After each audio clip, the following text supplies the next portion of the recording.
Welcome, my peeps, my peoples. Please like, comment, subscribe, share the video. It'll be greatly appreciated from the bottom of my heart, my peeps, my peoples. Peep Squad is in the building, baby. Going to the top, to the top, to the top, baby. We're going to bring others with us. So let's get into it. What's going on, Peep Squad? How my peeps doing? What's going on with y'all? Did y'all hear about NeNe Leakes? She is out here running these streets. What is going on with this situation?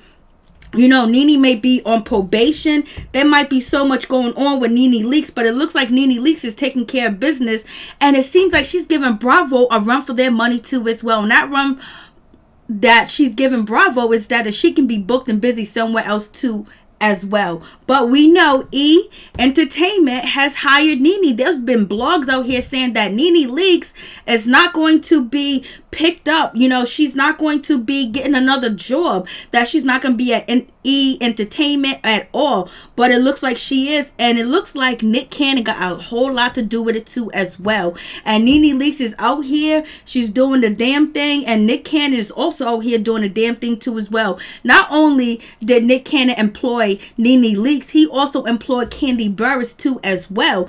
And NeNe Leakes is going to be doing the damn thing. It seems like she is going to be doing Glam Squad Showdown, a comedic beauty competition series featuring NeNe Leakes and Brad Gorski. So it seems like, okay, so NeNe Leakes is doing some things, and she's going to be working for E Entertainment. Some people saying, oh, they wasn't going to pick her up. So it seems like NeNe's making sure she's booked and busy to make sure Bravo don't abide by her contract. That may be a problem. And, you know, people are saying that NeNe's in negotiation with Bravo too as well. That could be true, and that could not be true. We don't know unless we hear from NeNe's mouth herself. But the situation is that NeNe Leakes wants to make sure that she get the best possible contract that she can possibly get. And I don't blame her. And each and every one of the ladies on Real Housewives of Atlanta should make sure they get the best contract that they can possibly get. But it seems like it's going down, baby. I was like, okay, so NeNe Leakes is going to be starring in Glam Squad, and it seems like it's going to be a good show too as well. And Nick Cannon has helped producing these shows because E basically green-lighted 3 specials, and I was like, OMG, what is really going on with this situation? I was like, okay, Nick Cannon, do your thing. So basically Nick Cannon, his production company, and also some other production companies too as well, as green-lighting Nick Cannon's project, and he included NeNe Leakes in one of his projects, and he also included Kandi Burruss. So, you know, that's a good situation all day, every day. I was like, go ahead. And so it seems like NeNe is going to have more of a bargaining chip to use too as well, because she's out here doing what she's supposed to do. She's out here doing what she needs to do. I was like, go ahead, NeNe, do your thing. And it seems like she's definitely is out here making sure that she stay booking busy, that Bravo know that she has other opportunities and other people want to work with her and hire her. So what do you guys think about that situation? Hey, Tony, what's going on? What's going on? Chop it up. What's going on, Jenny? What's going on? Eva. Yeah, there's so many rumors out here. Oh, look at all these rumors. I can't take it no more. So Eva Kenya spreading false rumors. There's a whole lot, yeah, with the Kenya Moore situation too as well. You know, Kenya Moore spoke up on NeNe Leakes and her situation as far as she thinks NeNe Leakes should be replaced, and she doesn't know if NeNe Leakes is actually coming back to Real Housewives of Atlanta, because she did get a letter, but the problem is she's negotiating her contract, and NeNe Leakes is not trying to sign any and every contract. She wanted the best contract that fits her, because you guys already know that NeNe Leakes feel that she was victimized. She feels like, you know, she was ganged up on. She feels like the producers, the production, and everybody else was shady and mistreated her and the whole 9 yards. So you know damn well she is going to be asking for the best possible contract that she can possibly get. Point blank, period. So I was just like, So that's one of the situations. So it seems like NeNe she got a new job, and then also NeNe hosted Critics' Choice too as well. So, you know, she's out here, like, she's staying booked and she's staying busy, and she's probably have more, you know, different opportunities that are coming, and she's letting Bravo know that they ain't the only place that she can be booked and busy and get a paycheck, but that is the place where she gets the biggest paycheck is Bravo, Bravo, and then plus you on national TV, syndicated show, but E Entertainment is syndicated too as well. She hosted, Critics' Choice Awards, the reality TV award show, even though Real Housewives of Atlanta or any of the Housewives franchise wasn't on it to get an award, but NeNe Leakes, she stood there, she hosted there too as well.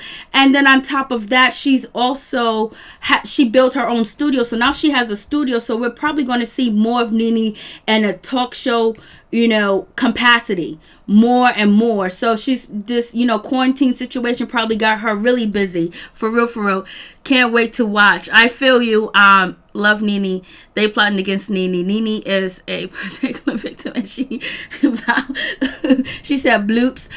So we have that situation too as well, where NeNe's going to be on the Glam Squad Showdown. It's like a comedic beauty competition series featuring NeNe, and so that's a whole good situation for her too as well. And Nick Cannon has been employing black people for decades after decades, and I love that. And Nick Cannon got it going on. And also there's another TV show that Nick Cannon is putting together. It's called Celebrity Call Center, and Celebrity Call Center is actually going to air Monday, July 13th at 10 p.m. And guess who's going to be on that show? It's going to be Nick Cannon, Todd Chrisley, and Todd Talker, and Kandi Burruss, and Nikki Bella, and some other people, but Kelly Osbourne's going to be on the show too as well. So, Kandi Burruss look like she's staying booked busy too as well. And, Kandi Burruss just came off that win,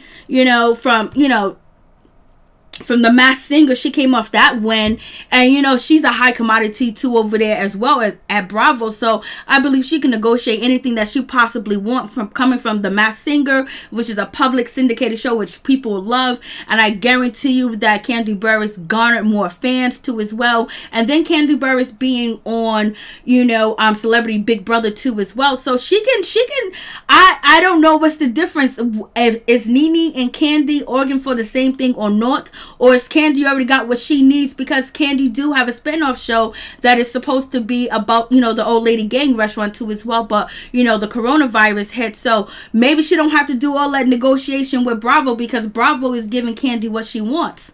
So you guys tell me what you think about that situation. But Celebrity Call Center is based on a groundbreaking UK series. It's set to premiere Monday, July 13th at 10 p.m. And basically it's going to give ordinary people the opportunity to receive advice from their favorite celebrities on topics such as families, friends, relationships, and workplace. The one-on-one conversation will reveal an exclusive peek behind the celebrity's curtain as they tap into the personal experience and funny anecdotes to help callers through their situation too as well. And I believe that, wait a minute, I think who else is going to be appearing? Vivica Fox is going to be on Celebrity Call Center too as well. So it's going to be Vivica Fox, who I like. She's okay. She's cool, whatever. Kandi Burruss, Todd Talker, and, Lonnie Love. She's going to be there too as well. And also NeNe Leakes is going to be there too as well. So let me show you guys so you can see it too as well. My peeps, my peoples. So let me take this off,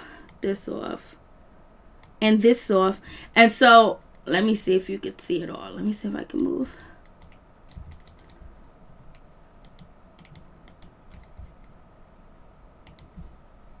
Move the screen over so you can see. So as you see, the show, you're going to see NeNe Leakes' name too as well. Her name is on the bill too. NeNe Leakes. You see Vivica A. Fox, and you see NeNe Leakes, Lonnie Love right there. They're going to be on that show too. So NeNe Leakes is actually booked and busy at two places, and that's going to be Celebrity Call Center, and that should be interesting to watch. I wonder how that's going to. It's Celebrity Call Center, and what is the other name? Glam Squad Showdown. Glam Squad Showdown. So NeNe Leakes is about to be booked and she's gonna be booked and busy. NeNe Leakes doing 2 series too as well. So she's in there, and she's gonna be working on a project with Kandi. I don't know if they're gonna be working together on the celebrity call center. I imagine they're gonna pick different celebrities for different calls because of people that are going to be their fans too as well. So we have that situation. So what do you guys think about that?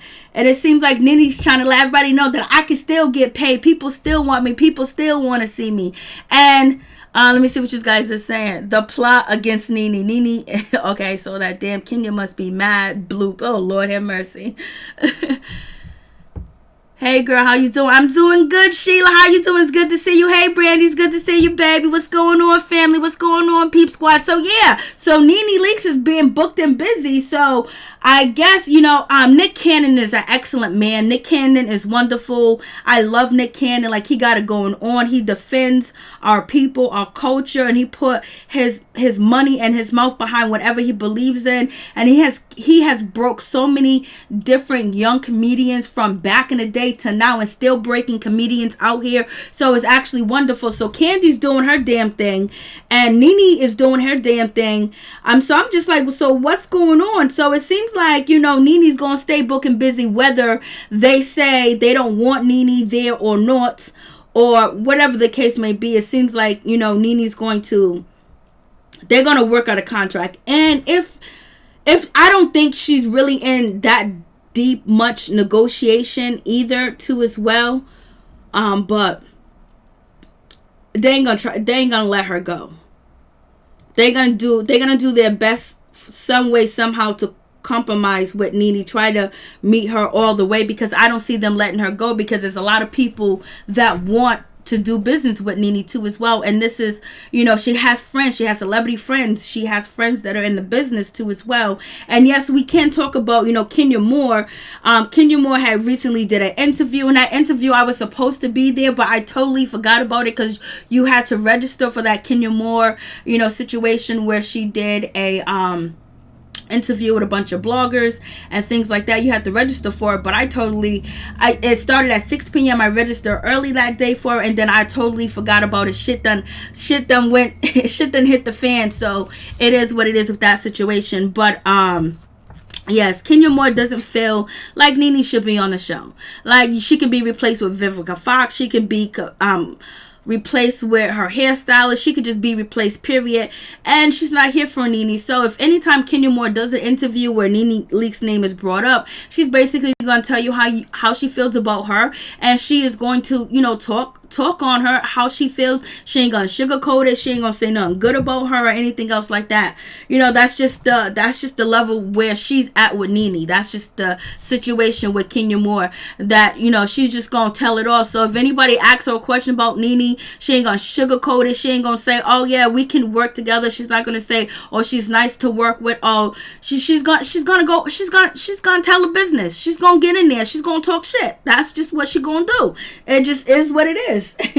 And we have seen NeNe change a little bit when it comes to talking about Kenya.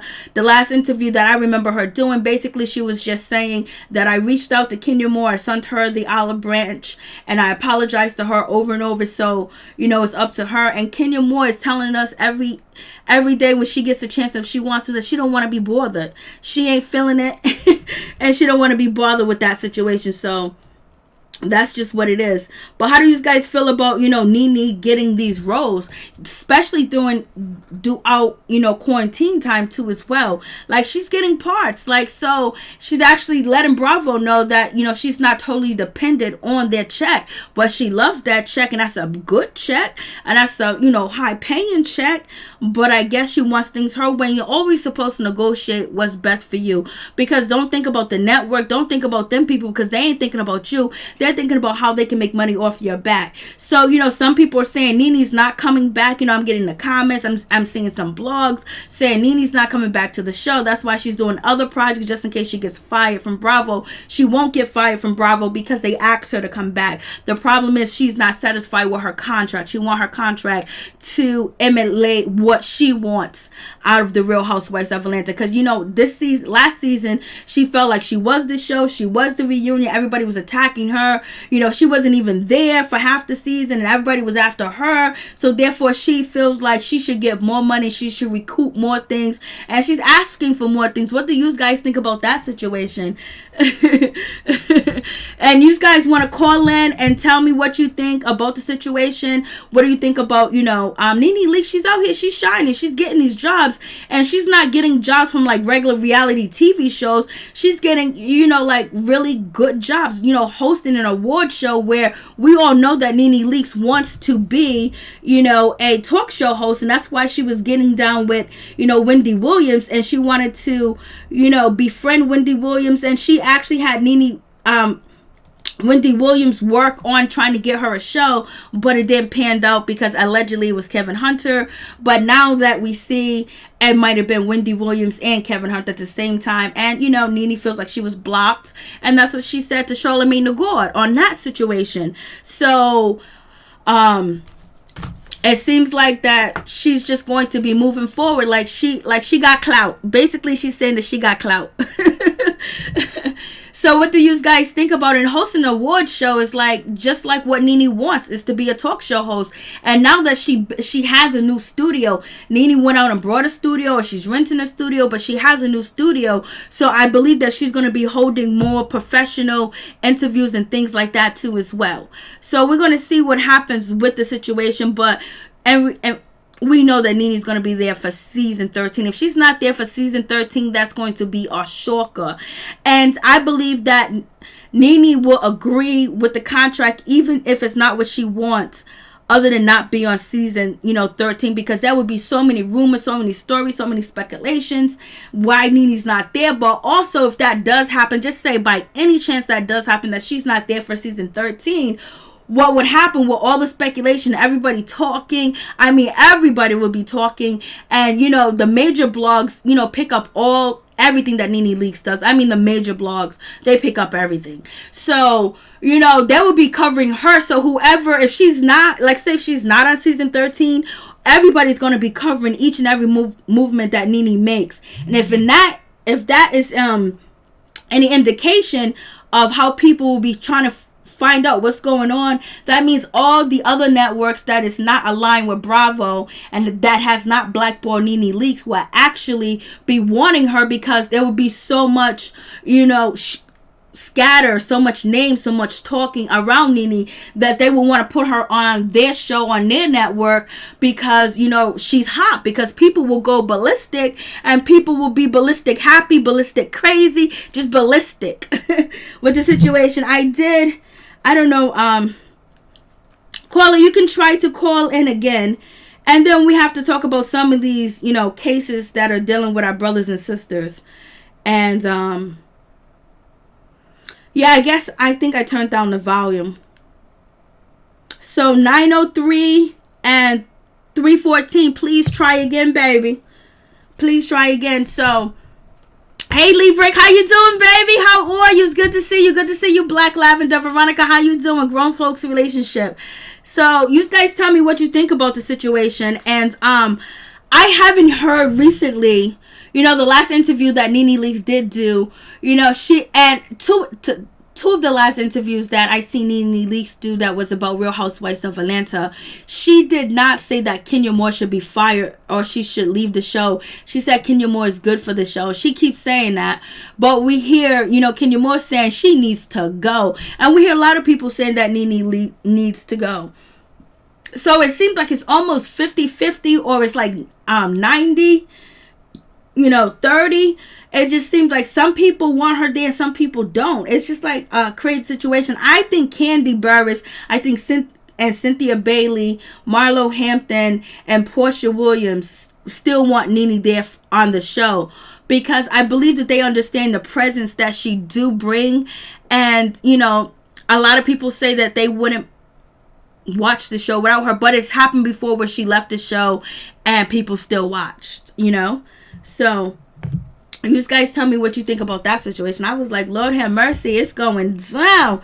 You know, Kenya Moore is out here basically saying, fire her, get rid of her. Anybody can play her role. Anybody can be the NeNe. I was like, Lord, what is going on? But NeNe has been keeping her mouth closed after the situation with, you know, giving a example of George Floyd's situation and her situation. You know, I haven't really, you know, heard anything from her. She's been quiet as far as that, other than, you know, we just seen her on the Critics' Choice, and, you know, she hasn't really talked about anything to do with the Real Housewives.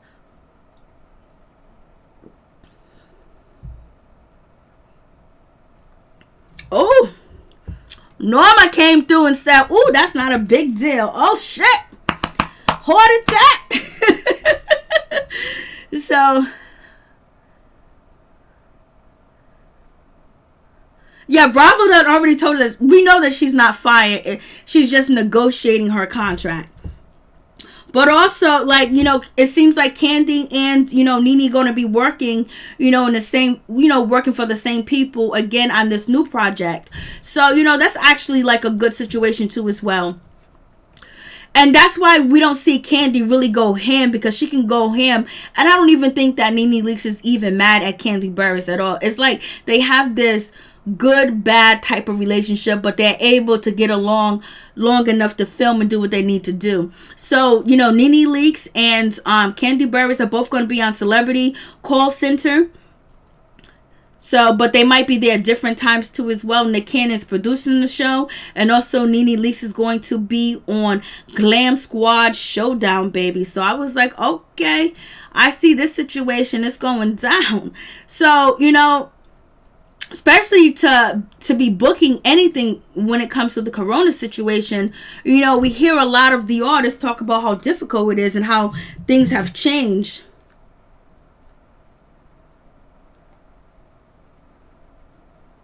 Let me hold on one second, my people.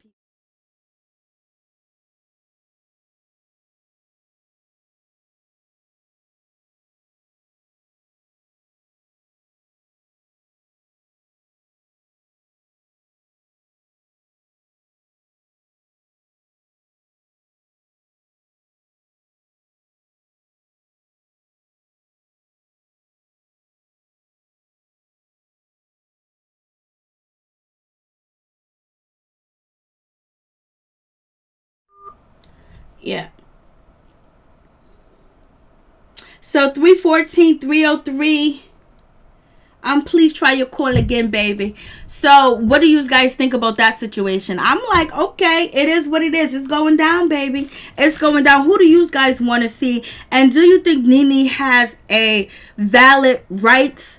And is she valuable that enough for Bravo to concede to what NeNe wants? She wants, allegedly, people are saying that she wants to be paid for her regular 8 episodes, and she wants to get paid for episodes that she's not into as well. And she wants a few other things too. Is that wrong for her to ask, you know, the network for that? Or you think she's doing too much? Or you think she should just sign on a dotted line like, you know, Portia did and Kandi Burruss did? So what do you guys think about that? What Celebrity Call Center? Celebrity Call Center is going to be a new show that's going to be on E. And Nick Cannon is actually producing 2 shows. And E greenlighted 3 of their shows too as well. Let me show you so you can see. So here we go. So Nick Cannon is the executive producers for 2 projects. And NeNe is going to be involved with 2 of the projects that he's producing. And one of the projects he's producing is Glam Squad Showdown. And he's going to be working around in that field. But NeNe's going to be working with Brad Goski. And on top of that, she is going to be working for Celebrity Call Center, which will be NeNe Leakes, Todd Tucker, Kandi Burruss, Lonnie Love, Vivica Fox, you know, Kelly Osbourne, and all of them. So, you know, and then she just came off of hosting Celebrity Critics. I know some of y'all done said in the comment section that that's not even a big deal. You guys are too much. Lord have mercy. You know, that'll be a big deal for a lot of, you know, people that do blogs and things like that, you know, hosting a big show like that. But, you know, some people think things are mediocre and some people think things are actually wonderful. So you guys tell me what you think about that situation. I was like, So NeNe is keeping quiet and she is collecting checks. That's what it seems like she's doing. She's being quiet and she's collecting these checks. Sounds like she has something on them. Sounds like she might. Bravo said no because NeNe was walking out of the show and she left the reunion. Yeah, she left the reunion. She's supposed to be on probation and things like that or whatever. And they're kind of upset with NeNe too as well. But NeNe felt like she was set up. And none of them people that are saying that, oh, you messed up, you were a bad person, you shouldn't have got up, you shouldn't have walked away. There's no way that they would have been able to sit there and handle what NeNe felt like she was going through, because we saw Kim get up and walk off. We saw Andy yell and scream and throw his power around when he felt like he couldn't be heard. So, you know, they're basically, there's so many ways that she can refute that with mental distress, and she can prove it too. All you need is a lawyer easily, and doctor and counseling. So, you know, they might be mad, but then they might change the way they do things too as well. It might be a little bit different. We'll see if they're going to change up the way that they handle, you know, situations. I don't know what this is, but you are too big. I don't know what it was. So, we'll see what happens with that situation. She needs to stay quiet. She's been quiet. And I'm like, what? Kenya did. They got Kenya way more at the reunion. But I don't think, I don't know if Kenya made a big fuss like NeNe's making a big fuss. Like I was saying to you guys in the previous video, a closed mouth don't get fed. And I just think they value Kandi so much that she probably gets everything that she asked for too as well. And NeNe used to probably get that too, but now she's not liking what's going on over there. So that's the situation. So, Did you guys hear about Dr. Dre? Dr. Dre is getting divorced. I was like, Lord have mercy. What's going on, Dr. Dre? Dr. Dre is actually getting divorced after so many years. I was like, is this really happening?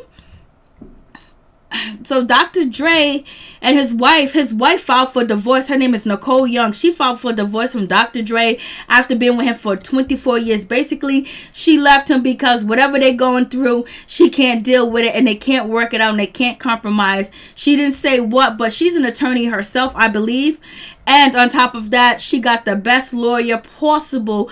And Dr. Dre and her do not have a prenup at all. They do not have a prenup at all. So therefore, we're going to see what happens with this situation. And now we got Dr. Dre. He is back working with Snoop Dogg after him and his wife, you know, basically are separating. They're filing for, and she filed for divorce. They do have 2 children together too as well. But if he treated his wife anything like he treated, you know, Michelle, we already know why she wanted a divorce. But you know, they've been together for 24 years, so I don't know what's going on with that situation. So he might have not been treating her that bad, but some people stay in bad relationships, as we all know. And so Dr. Dre, his estate is at $800 million. He is the highest making, earning musician of the decade. So therefore, she got 800 million plus whatever else that's not even accounted or figured out in this situation that he probably has. And yeah, they're getting divorced. Their children are grown, so they don't really have to worry about, you know, he doesn't have to worry about child support. But they did say that Nicole Young is going to be filing for spousal support. And why wouldn't she not file for spousal support? So do you think we're going to get any more music out of Dr. Dre? You know, is Dr. Dre going to really make some new music? Is he really going to do some new things since now he's single and he's going to be he's going to be in these streets? So we'll see what happens with this situation.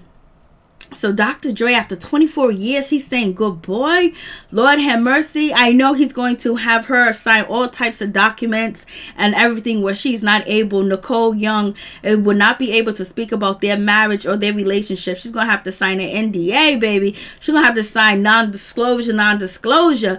Because, baby, if she can write a book or do a movie about her life with Dr. Dre, that would sell millions and millions and millions.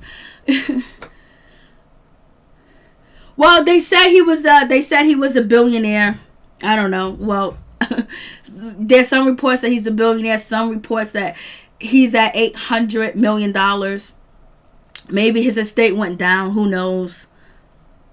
But right now, they say he got $800 million. They did report him as a billionaire too as well. But I guess that didn't change. And some of them reports are false. So who knows? But any event, he has $800 million, and he's gonna have to divide that. So she's gonna be living pretty, but she's already, financially stable, because I believe that she is an attorney too as well. At least that's what I think. I don't know why she would. Oh, because he's Dr. Dre. I wonder how much money do Beats by Dre, do they still make money? Do people still buy Beats by Dre? I wonder if they still do. Well, he's about to make new music with Snoop Dogg. So, maybe you might get something. Maybe we might hear something good. Who knows? I think it said that she was an attorney.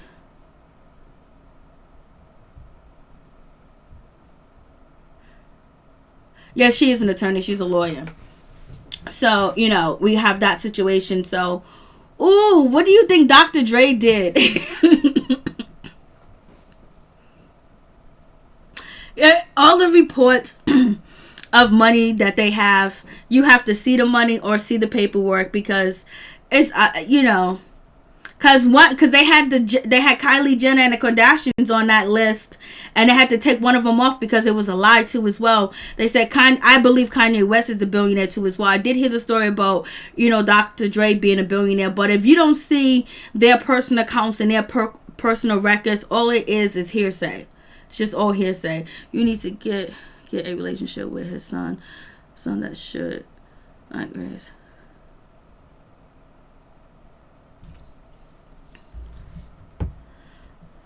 Is that the son that actually was saying that that Tupac is still alive?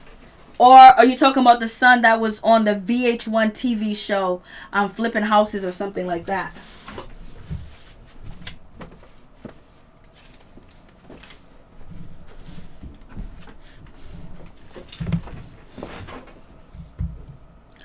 I'm at 100. So Dr. Dre. And did you guys hear about this? Did you guys hear about, George Floyd, his girlfriend? Rashad Brooks. I'm sorry. I have George Floyd in my brain. They issue out an arrest warrant for Rashad Brooks, the man that was fatally killed by Atlanta police. They issue a warrant out for 29-year-old Natalie White. And basically, she was caught with setting the building on fire. Like, she set the Wendy's on fire. I was like, Lord have mercy. She must have loved this man to, she loved him to death, do us poor. She done set the building on fire, and she was really upset because basically she said that at one point in time, she was, belligerent and intoxicated, and the police drove her home, and she was just, really wilding out, and she don't understand why they didn't do that to her boyfriend. Even though we know Rashad Brooks is actually married and everything else like that, we know that he is married, and but this is his girlfriend. So his girlfriend, and we watched it. If you guys were here with me, we watched the Wendy's light up on fire together. We watched it, and it was her, and we have her on camera, on film, like the news reporter. So she got caught up out there. At first I was like, nah, that woman didn't do that. Like, the way that she blew that place up, I was like, Lord have mercy. So yes, there's been a one issue out for her arrest, and she has been arrested too as well, and she's she's behind the bar. So I wonder if anybody's going to bail her out, if Rashad Brooks' family going to bail her out, because she actually got that protest popping by setting that Wendy's on fire. So, so we have this situation. So this is her, she's been caught, she's been arrested. Wife has probably been through it with him and these years and has finally decided to be free herself. So I don't know what's going to happen with her situation, but she is locked up behind bars. I don't know if someone's going to bail her out or not, but she was ride or die for her boyfriend too as well. And then, we're still waiting on information to hear about Atiana Jefferson and basically the situation with her with these. Hopefully the cops did get indicted, but the problem is it seems like they are dragging their feet with this situation when it comes to Atiana Jefferson. And you guys also heard about Elijah McClain and that situation. This young man, look at him, he looks so innocent. Oh my God, I will leave my house unlocked. I will leave my everything out there for that young man. You could tell that he is not a criminal. Like it's just a totally crazy situation. So when we talk about Elijah McClain, like it's a real sad situation what happened to that young man. And we also have Alex Fine is out here, going hard. He's going hard for Elijah McClain because he was a good kid. He played the violin. He played the violin for, homeless people. He played it for, animals at the park. I mean, he was just a good kid. And we'll check out Alex Fine, which is, here we go. Let me see if I can bring it down.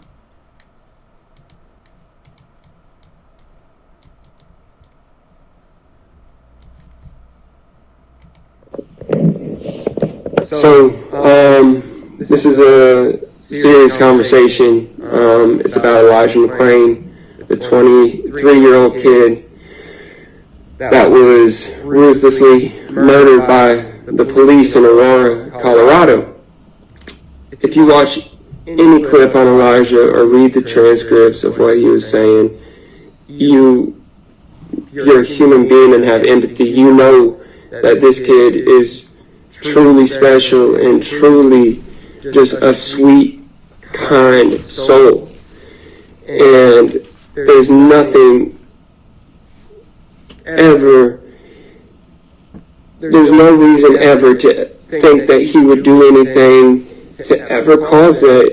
And there's huge problem going on in Aurora right now, and that's with the DA on his case that will not try the cops that murdered him. His name is Dave Young.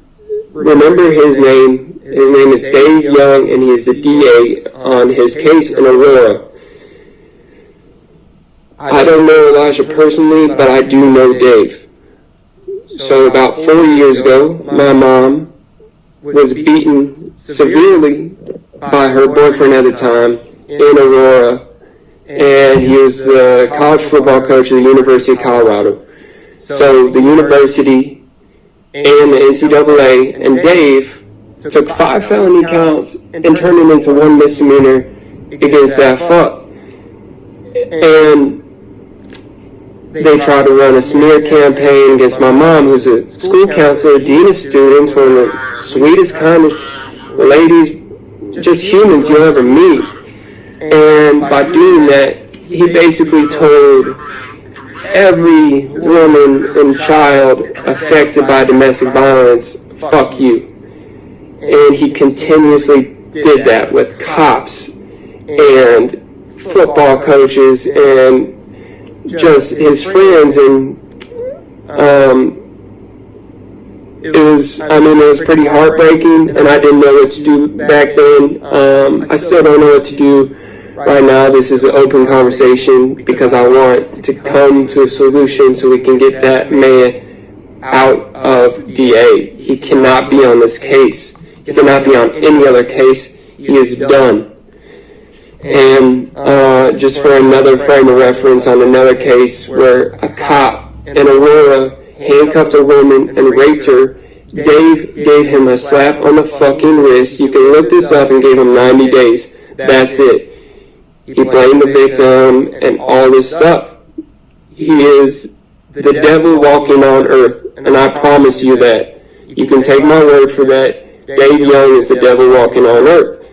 And we need to do something because we need to protect Elijah and his family. We cannot let this happen again.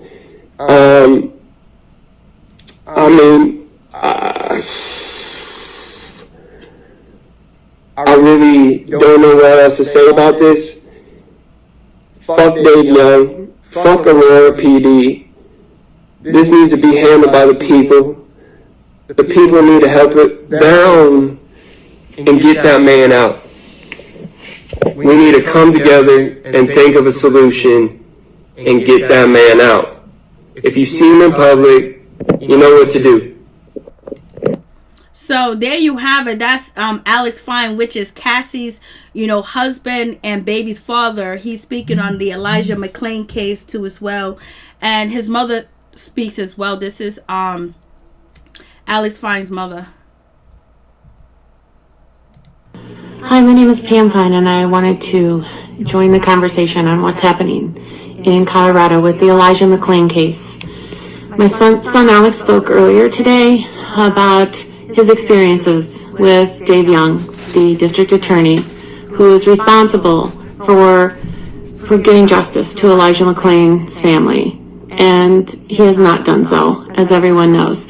Fortunately, there's now been a special prosecutor due to millions of people reaching out and giving a voice for Elijah. There is now a special prosecutor on the case, but that is not enough.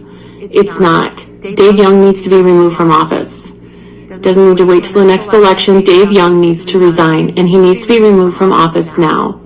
In the recent past, Dave Young has been responsible for another travesty of justice regarding police officers.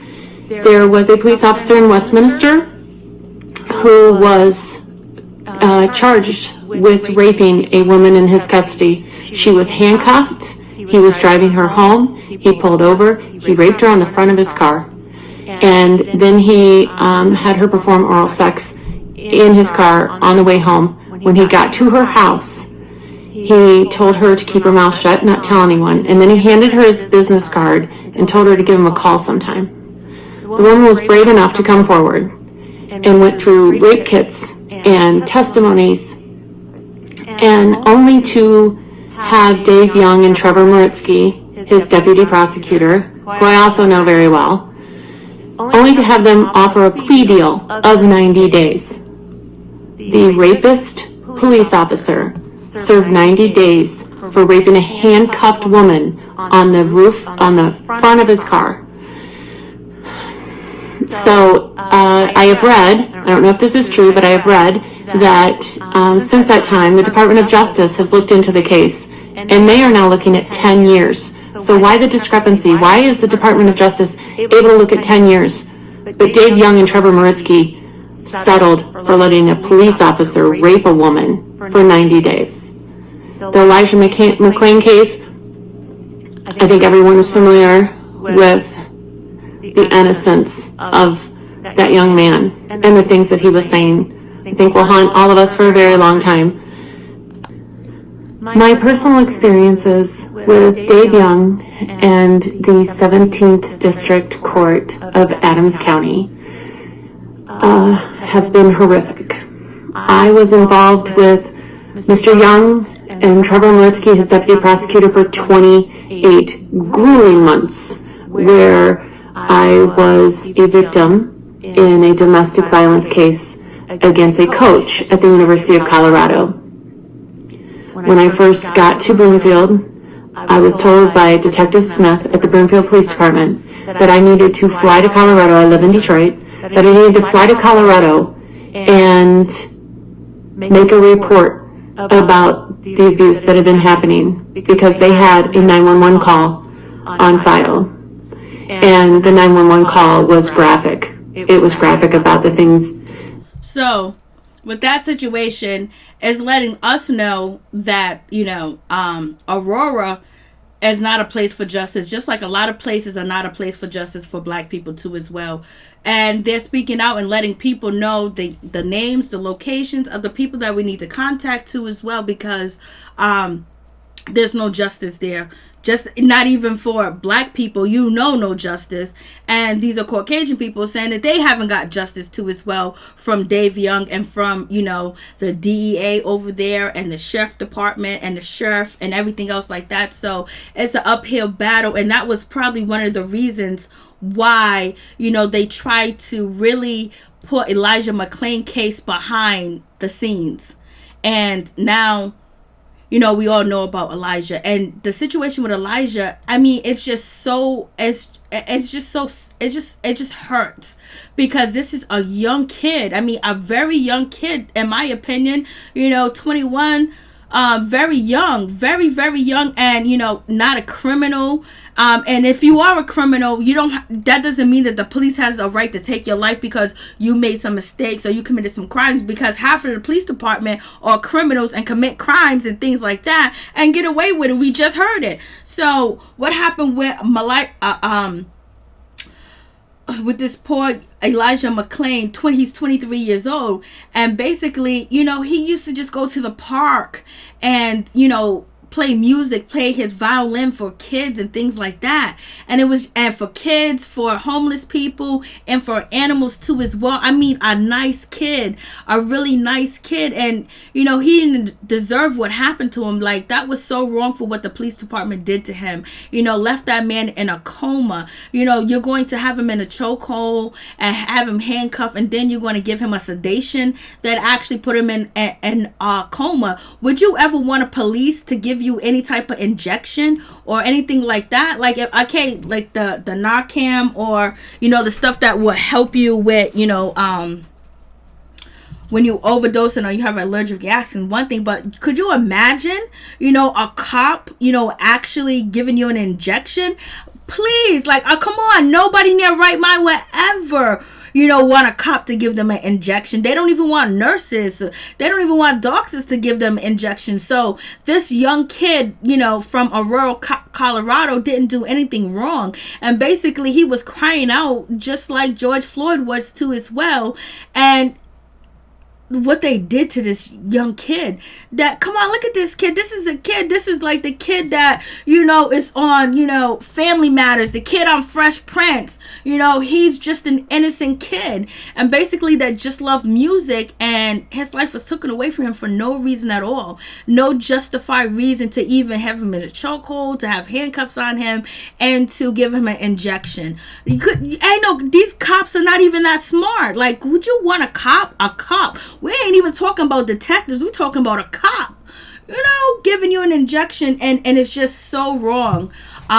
What happened to this man, this young kid, 23 years old. And basically this happened a year ago. So they was brushing this under the rug. They was hoping that this wasn't even going to come to fruition, but it did, and what made it come to fruition is everything with George Floyd. And, people say George Floyd's this, George Floyd's that, but he set off like a new set of wave. What happened to him just made everybody just go ham. We have Dave Chappelle talking about, George Floyd too as well. Like, it just made the world just wake up. And then on top of that, we're under quarantine too as well. But this young kid, didn't do anything to nobody. 23 years old. And it's just awful.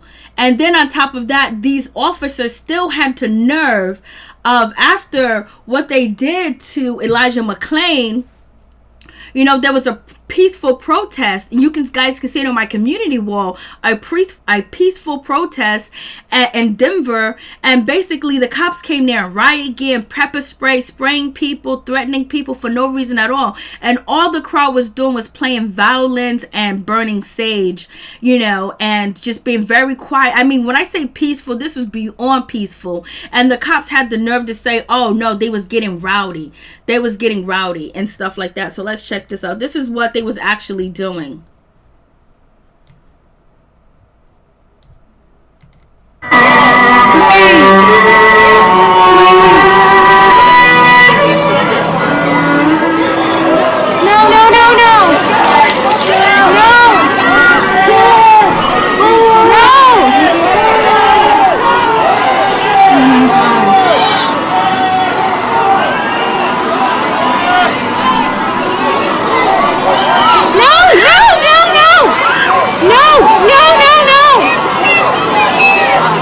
gotta be kidding me. No!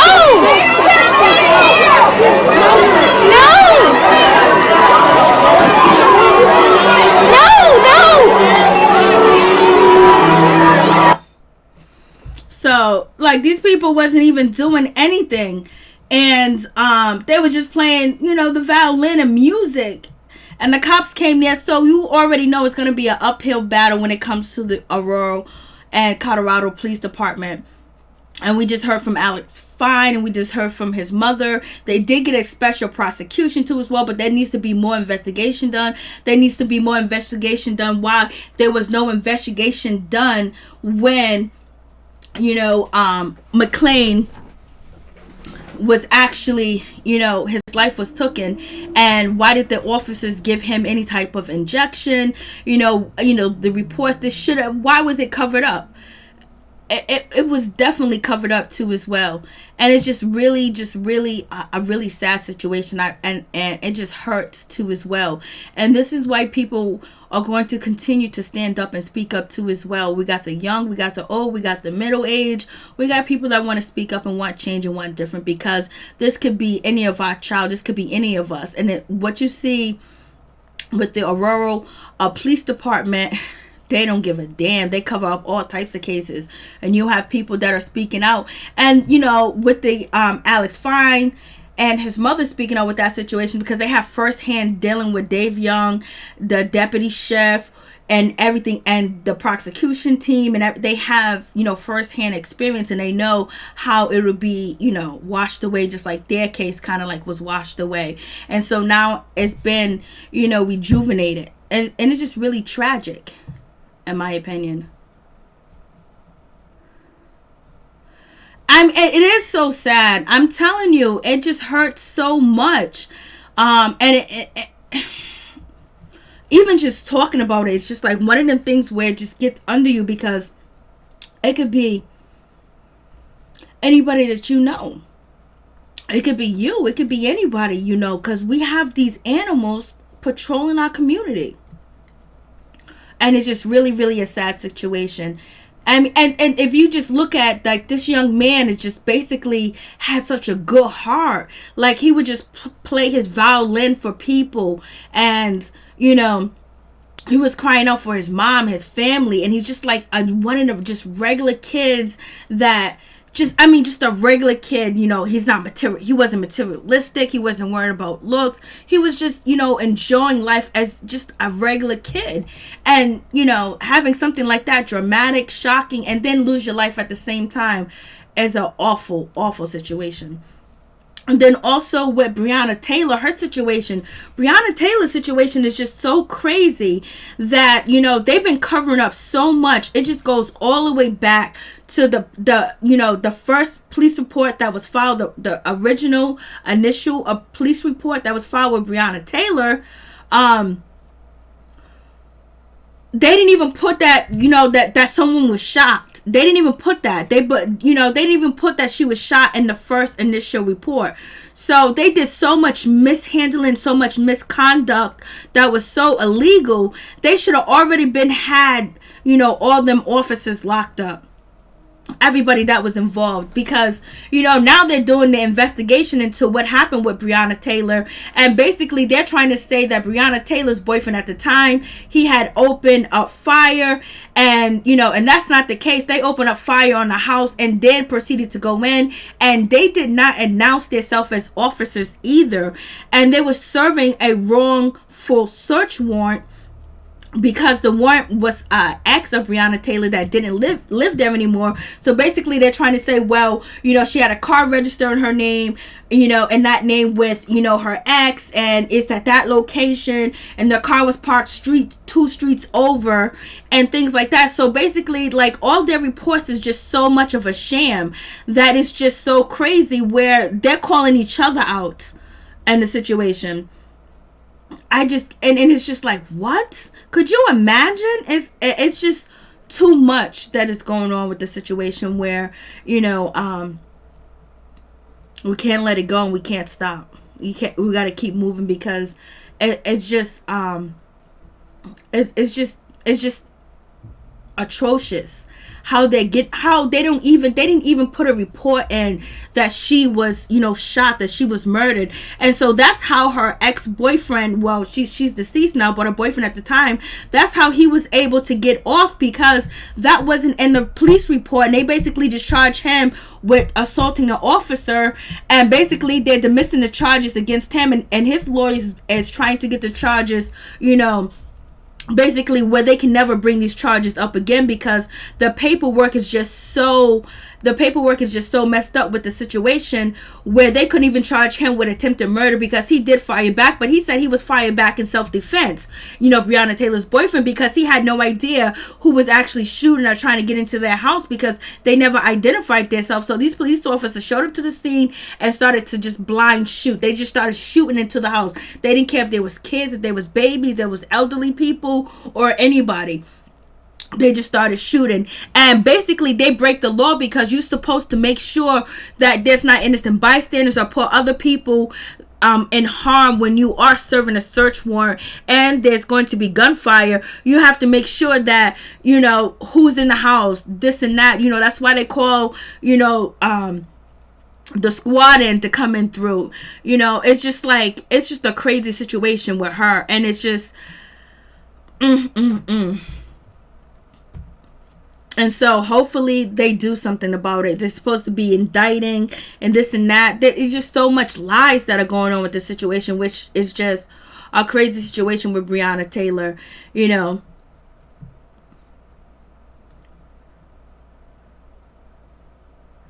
It says, what did it say right here? It says, Councilman Jessica, who called Taylor boyfriend. So the councilman, called Taylor's boyfriend a hero. He was charged with shooting, mangling the night Taylor was killed, calling someone that shot on a on-duty police officer in a performance of official duty. A hero is a slap in the face, said Ryan Nicole. Because basically they're saying that he was, Breonna Taylor's boyfriend was actually protecting her and protecting the house. He didn't know. He thought these was intruders, and these cops didn't identify themselves. They just started shooting. And they was trying to break into the house too as well. And if someone's trying to break into your house in the morning, what are you going to do? You're going to automatically go to defending yourself. Now if you would have said police, search warrant, he wouldn't have fired no shots, because they didn't have no drugs. There was no drugs in the house. There was nothing illegal in the house, because her boyfriend didn't get charged.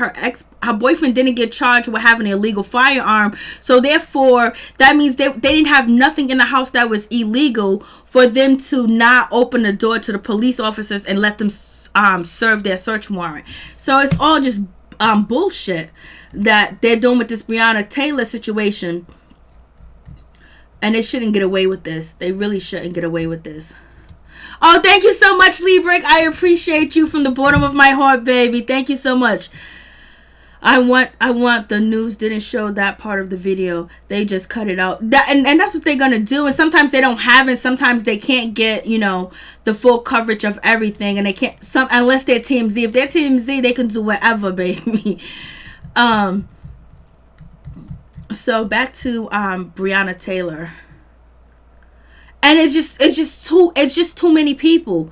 It's just too many people. Ahmaud Arbery, the way that he was killed, 10 weeks before, the fatal arrest of George Floyd.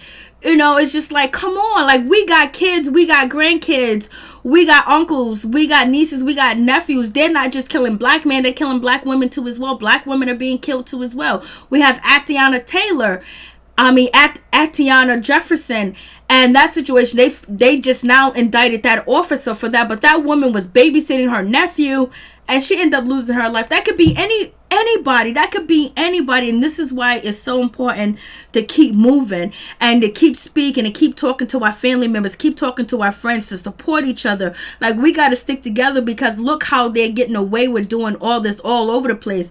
We just listened to Alex Fine talk about, the Aurora Police Department in Colorado. That's like everywhere. So we have to speak up. We have to give the information, share the information that we do receive too as well, and support each other, because if we don't, the divide that we have had so long between us, it's come closer, because there could be a a bunch of, you know, people that would say that are undesirable, people that might think that they're thugs or they're criminals or whatever. You know, the other day, you know, old lady walking by, and, you know, she looked like maybe she don't know what could happen because she's defenseless. And the young man said, "Hey, mother, sister, how you doing?" They said, "Black power, black love to you. Need any help?"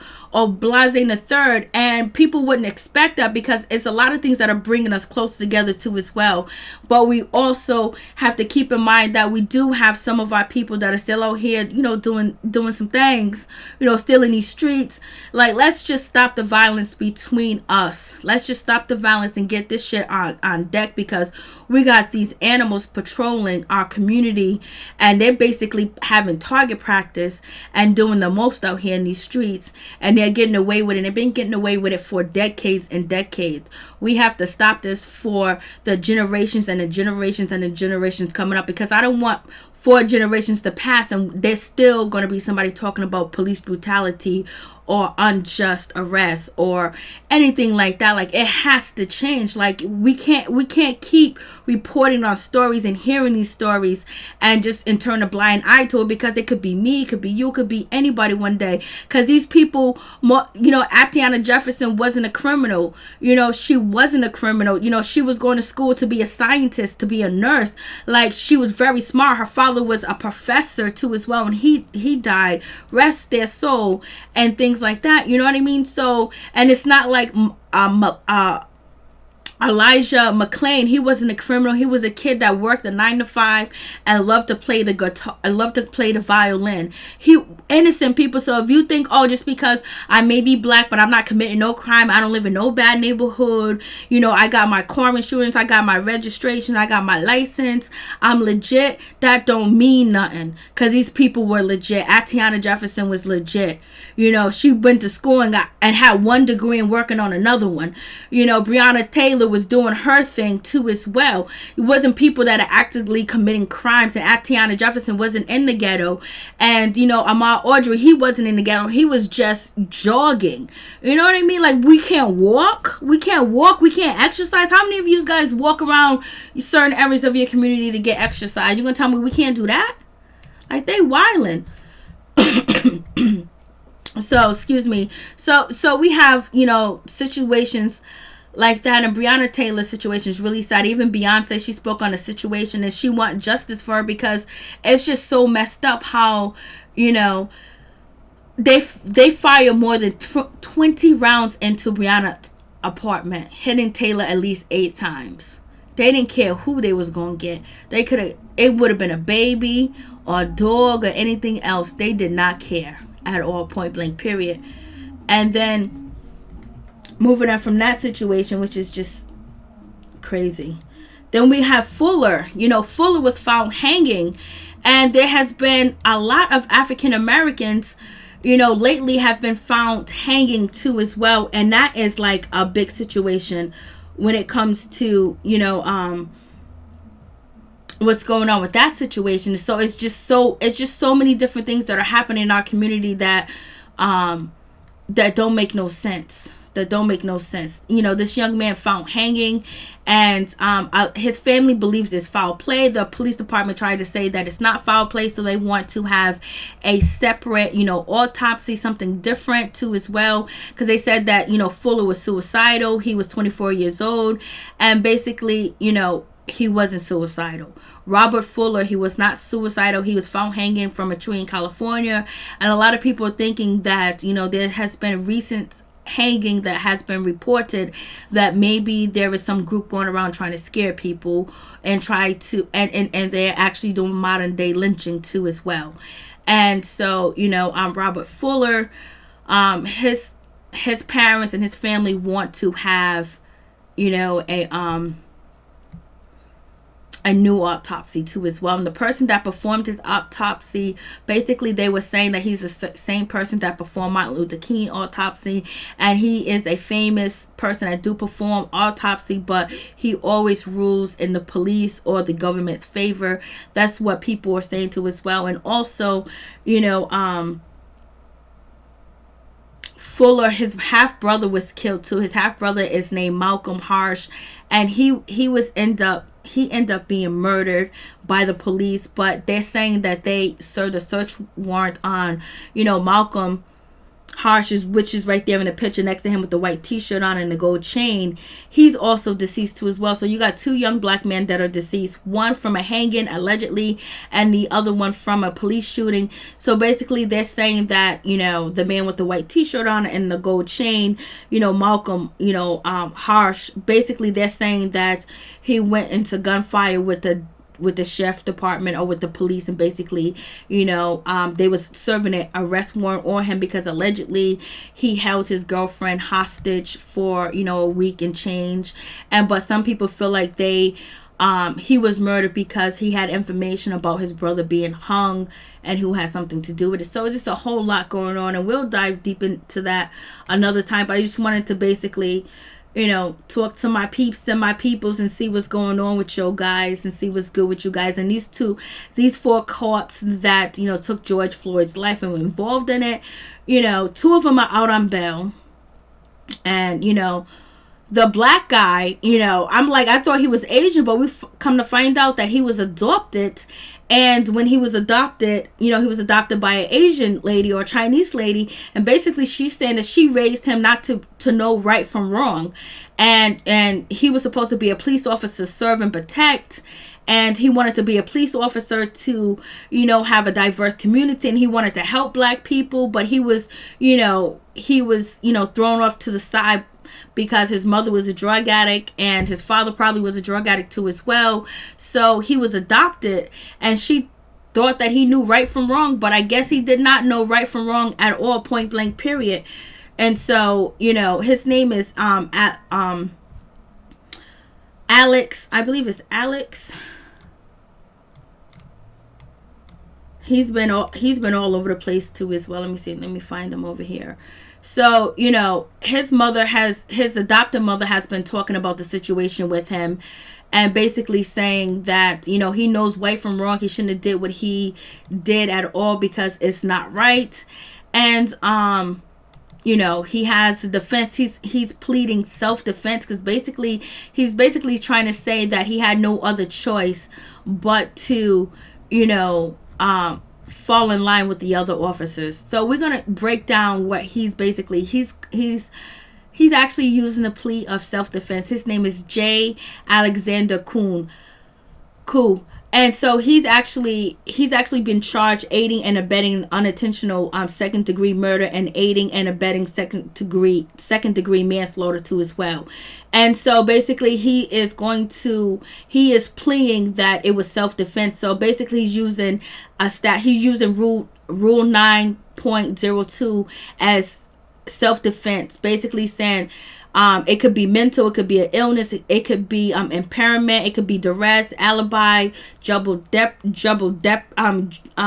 jeopardy, and also expiration of the statute of limitations. So he wants to use a defense that rule 9 that it was self-defense. I was like, what self-defense? You was not guarding anybody.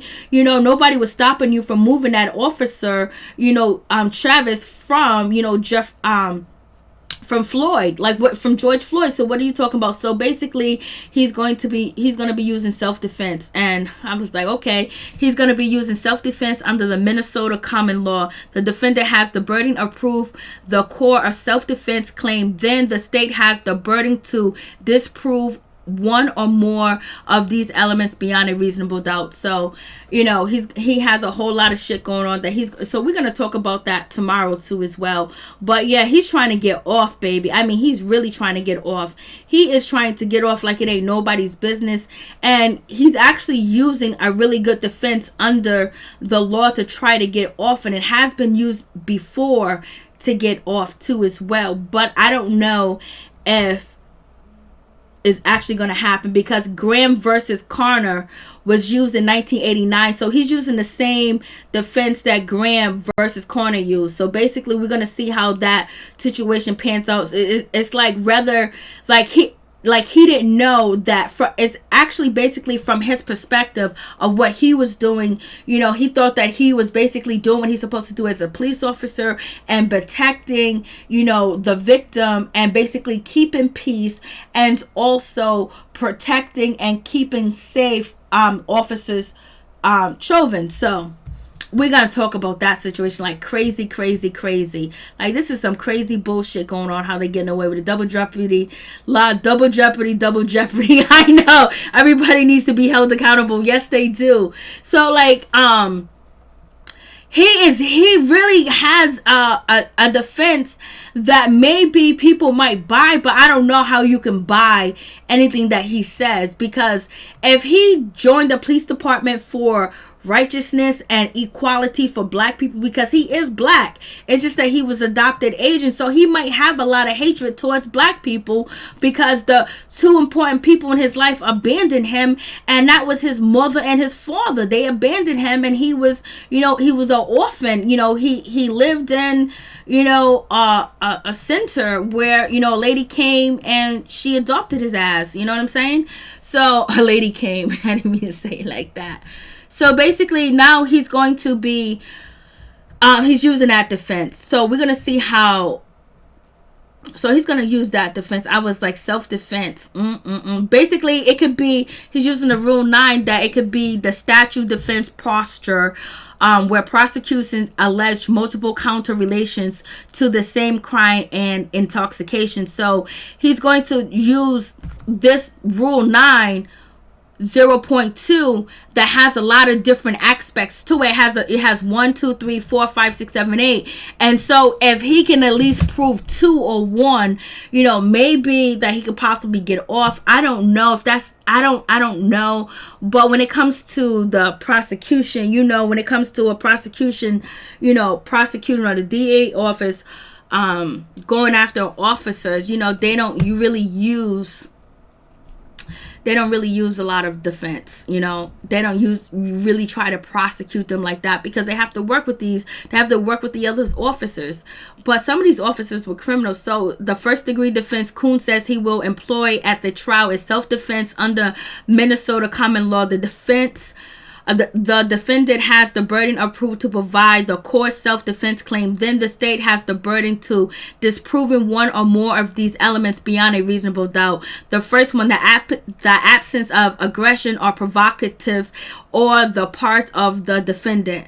So basically, he wasn't, he could probably say that it wasn't aggressive going on. He just seen, Chauvin with his knee on George Floyd's neck, but George Floyd was pleading for his life too as well, and there was nobody being aggressive towards him. So they're gonna try to use the crowd. They're gonna try to use that people was crying and telling the officers, hey, stop, the man can't breathe. So I think he's gonna try to use that. Alexander, Kuhn is going to try to use that as basically saying, this is why I stood there and did nothing, because I was trying to, combat all situations. Because basically it doesn't have to be proven that he was wrong or right, but you have to prove that he thought what he was doing was reasonable under the Minnesota common law.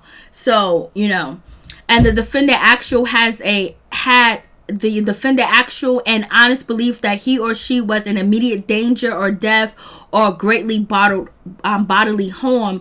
So basically with that situation too as well, like, did he feel like he was in danger? So he's using this as a defense, as self-defense, and he can use any one of the first one of the absentee of aggression, the provocateur of the point of the defendant actual and honest belief that he or she was in immediate danger or death or great bodily harm. Number 3, the extent of reasonable ground for the belief, the existence for reasonable grounds for the belief that he was in danger. Like, he believed that he was doing the right thing. Anybody could say that they was doing the right thing or believe that they was doing the right thing at the time that the crime took place, because now, and then he can say that these other officers are, they're senior officers, they have more rank than them. So we're going to see how this is going to pan out his defense. And basically the absence of reasonable possible of retreat to avoid the danger. So could he have avoided the danger? You know, could he have retreated? Yes, he could have retreated and went over there and helped George Floyd and stopped the situation, because nobody in the crowd jumped in. But they can't use that as defense. Oh, nobody in the crowd jumped in. But at the time when people were filming and watching the situation, Alexander can basically say that I thought this was going to happen. So you know, this shit is bullshit that he's going to be using for self-defense. Oh, Lord, it's just bullshit. It's just so much to it. And then, you know, the statute that he's using, the Rule 9.2.115, it has so many different parts to it where he can try to apply each one to his situation. So we'll see how that pans out. But, you know, she ain't no joke. He will be reminded that he is black, systematic. You know, when he's found guilty, Libreck, you right, girl. When he's found guilty, he will realize that he's black. Ace, for real, for real. You are absolutely, positively right about that situation. And it's just the Elijah McClain case really hurts, man. That looked like that's my son. That could be my son. That looked like that could be my niece. I mean, my nephew. I mean, it's just like a kid, man. A kid. Could you imagine being his parents? Could you imagine being his parents? So, where was I? So, we're going to see how this is going to pan out, because we went toe to toe when it came to the Amy Geiger situation, and she was found guilty. And it, you know, it's just important for us to support each other for real, and get to know each other again, and be there for each other, because, man, the shit that we gotta face and we gotta go through, where, you know. So the corp, Alexander Kuhn, his mother came out and spoke against him. Well, she ain't his biological mother. She spoke out against him like he knows better. He knows better, and he does know better. But there's no excuses for that. Somebody lost their life. I had it somewhere where you could actually see. Where is it?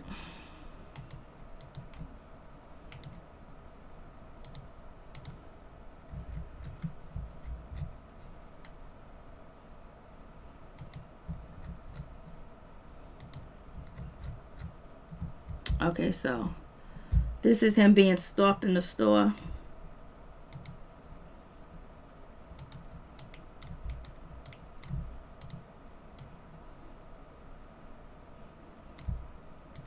It's just like he was there when they were killing him. And it's just like, this is crazy that you're here just thinking everything's okay. I mean, you don't want to apologize, you don't want to say anything, like, no? Because this video is going to be on the internet. Yeah, he has the nerve to literally come outside. Think about it. We don't know what he looks like. How dare you? You're not going to be able to comfortably live in Minnesota after that, or anywhere. And you will be going back to jail. Trust. Trust. Yeah, he bailed out. How'd you get the money? How'd you get the money? And you're lucky that they don't have your address. You're lucky that they don't have your address. Hi. This is one of the police officers that was involved in killing George Floyd. He was out on bail today, and he's over here comfortably shopping in Cup Foods as if.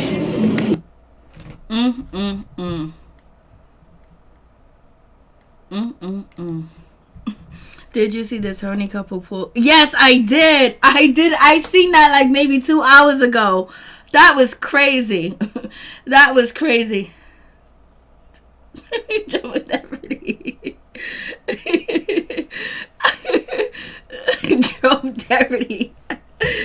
Yes, I did. I mean, it's just crazy. Just crazy. For real. That this man done got himself, that this man is out chilling comfortably, and he's not the only one. So another one of them bailed out too as well.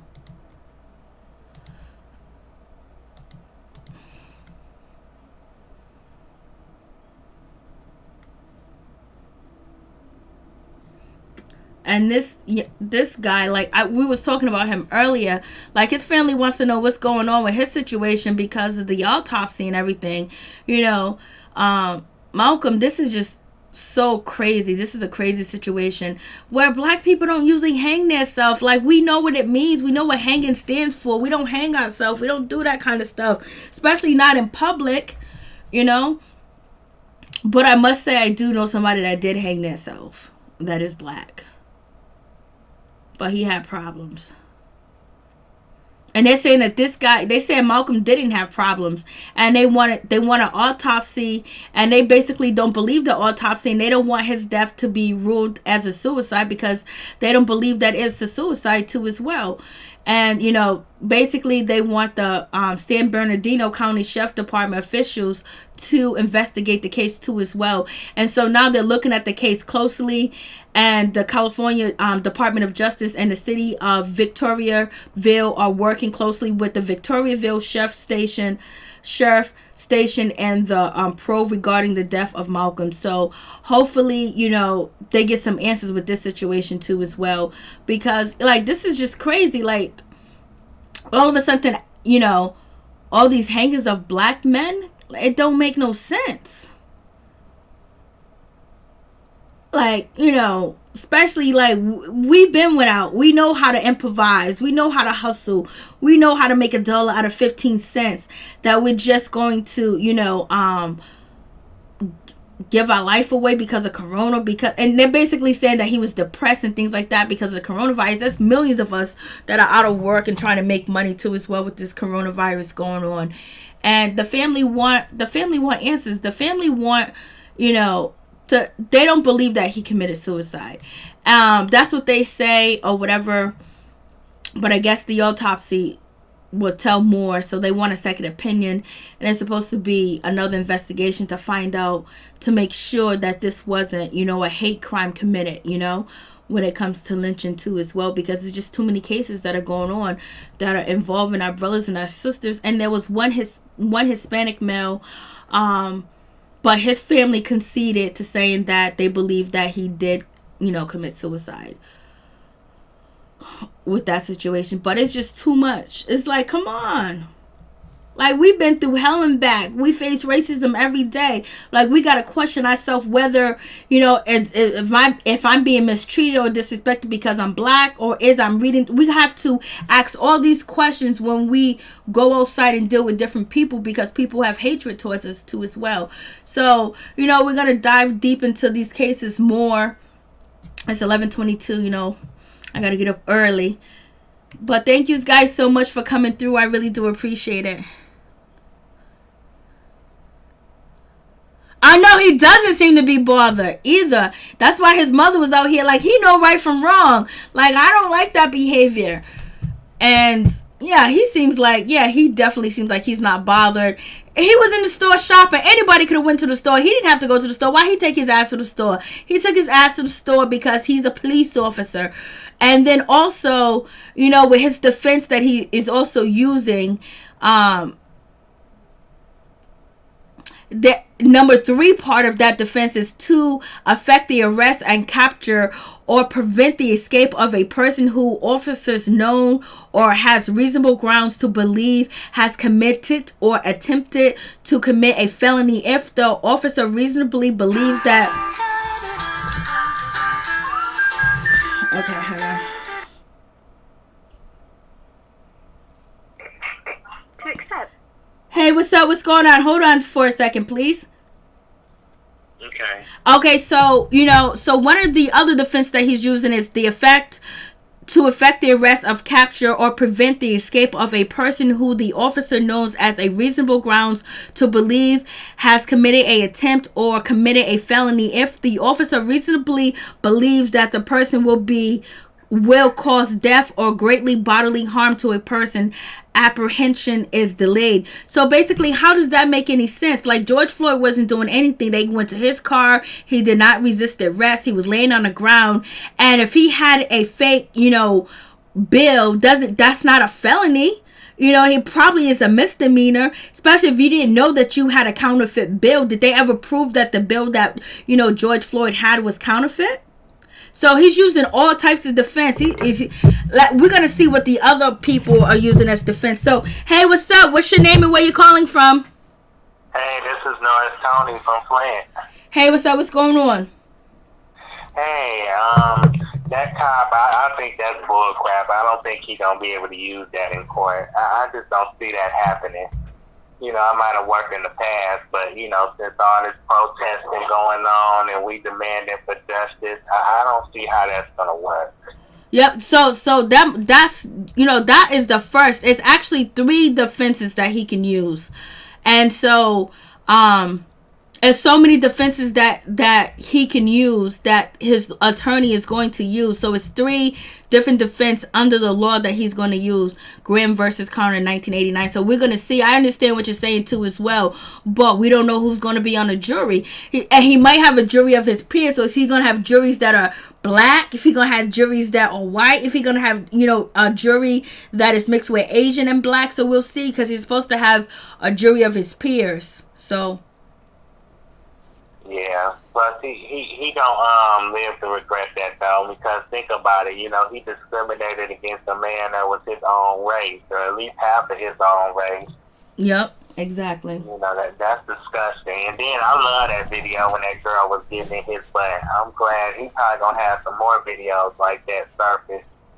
You know, because he gonna go out again, and he gonna get caught again too by somebody, and they gonna go in on him. So just like George Zimmerman, you know, he hasn't lived comfortably since killing Trayvon. So think about all the trouble all the times he done been arrested, and then, you know, he got getting into trouble with, you know, cars. I think he had an accident recently, a car accident or something. But he ain't been able to live the same since, you know, Trayvon, you know, since he killed Trayvon. I think that he regretting that every day, deep down inside. You know, he just not showing it. Oh, well, he got a movie put out about killing Trayvon and all this other stuff. I believe he's enjoying every minute of it. But 1 second goes, the second defense that, you know, Kuhn Alexander planned to use is reasonable use of force. And so nothing Kuhn attorney cited and statute which says deadly force is justified only when necessary in follow situations. So he's going to protect peace officers or another form apprehension of death or great bodily harm. Like, how can he use this shit and get away with it? To effect the arrest of capture or prevent the escape. So basically, they're saying that they're going to try to arrest George Floyd and to prevent for him escaping, but he wasn't resisting. And how is any, you know, bodily harm that George Floyd did to any of these people? So I don't even understand how he's using this defense at all. George Floyd was not trying to escape. No. He can try, but that don't mean it's gonna work. I mean, think about it. It's not a guarantee. Oh no, I'm not saying it's not, I'm not gonna say it's gonna work. I'm saying what he's trying to use. How does he think that this is gonna work? But it also counts on who's the judge and who is the jurors. Yeah, that's what counts. Yeah, that's why I think they should take their time, you know, picking people instead of just picking any old body just to get the case over with. You know, especially. So, but with Trump and his administration in office, I think that's why a lot of these cops getting away with stuff. Because Trump, they say that he a racist, or he's been, you know, he has done racist stuff, and they figure, well, we got a president that's, you know, getting away with racist behavior and racist activity, so we can just do what we want because we know he ain't gonna do anything. You know, he's not going to do anything. He can get away with possibly getting away with raping them women if that's the truth. If he did that, it seemed like he going to get away with it. You know, and these cops figure, well, if he can get away with stuff, then we can too. That's what I kind of think as far as that goes. No, I think they feel like, the cops feel like they can get away with it because they have been getting away with it for years and have never really been held accountable for what they have done. And then they cover it up. The Elijah McClain case would have went we would have never even known about it if it wasn't for the George Floyd situation. That's why we're finding out about all these cases, because the family members been suffering in private and probably tried to get their story out, but the news didn't want to cover it. Nobody wanted to cover it. And once, you know, the George Floyd situation hit, everybody was into it. Not only just black people, because us black people, me, myself being black, I know about all these stories and all these racist videos that I be seeing. Sometimes I just don't even want to talk about it because it pisses me off and it makes me so mad. And then also, I be thinking about my family too, and my friends and my peeps that got to be out here in these streets. And we are upstanding citizens and we pay our bills. We do what we're supposed to do, but we still get harassed. I still get harassed by the cops. I haven't in like, you know, a year and change, but, you know, getting pulled over for no reason. I ain't got no tell out, dude. My car's brand new. All my lights work. You see my car's registered when you run my plates. But why you gotta pull me over and ask me questions when you run the plates before you stop me?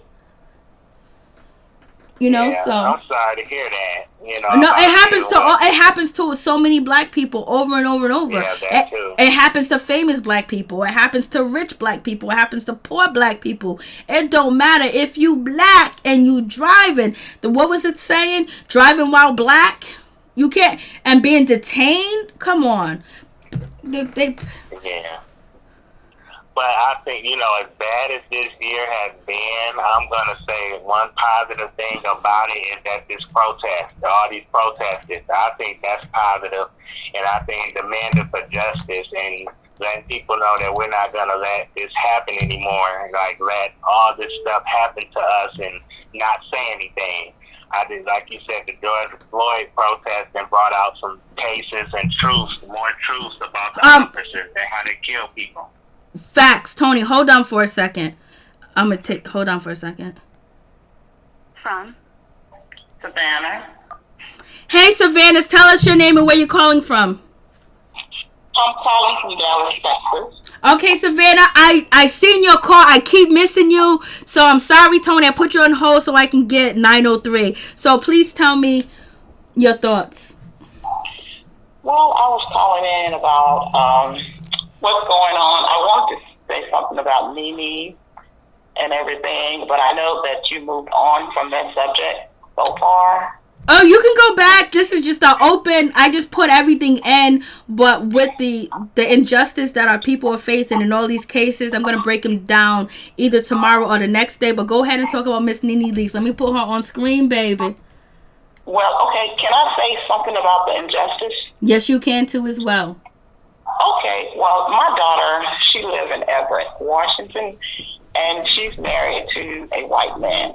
Mm-hmm. And my son is there with her. He's 20. And I think last week they were riding to Leah. Okay. And the police stopped them. And he stopped her husband and asked about the car and why we're there, out of state tax on the car, because the car was a rental. And he said, well, it's my wife's car and everything. And he told him to get out the car and, you know, put his hands over his head and show his driver's license. And he did all of that. And he said, well, you know, you're supposed to have 2 tags. He said, well, I state again, this is my wife's car. It is a rental. And he looked at my daughter and she said, he told her, oh, okay, I'm not going to bother her, and drove off and everything. And she said, Mama, she said, you know, she said they were picking because he was a white man, you know, riding with 2 black people. Yep. They asked him, are you okay? You sure you're okay? Oh, wow. And they followed them. You know, they followed them. And there were 2 more police cars that pulled up to follow them to make sure that they wasn't doing anything to that white man. Ooh. And it was so sad. And she said, Mama, you know, these people are really racist and everything. And she said, I'm just glad that we're okay. I'm just glad that we're okay. She said, but we did record it and everything. And if your daughter probably wasn't with her husband, they would have probably, and they pulled your daughter and her son over at the time, you never know what could have happened. But since... my daughter, her husband, and my son is Oh, your son's 20. So, oh, thank God. Thank God they walked away. Thank God. Yes, thank God. He's a very tall young man to be 20 and everything, and he's very built. And he asked her, he said, he asked her husband, "Are you okay? Are you okay?" And he kept asking him, "Are you sure that you're okay? Are you sure that you're okay? You all don't have any drugs, do you?" He said, "Drugs?"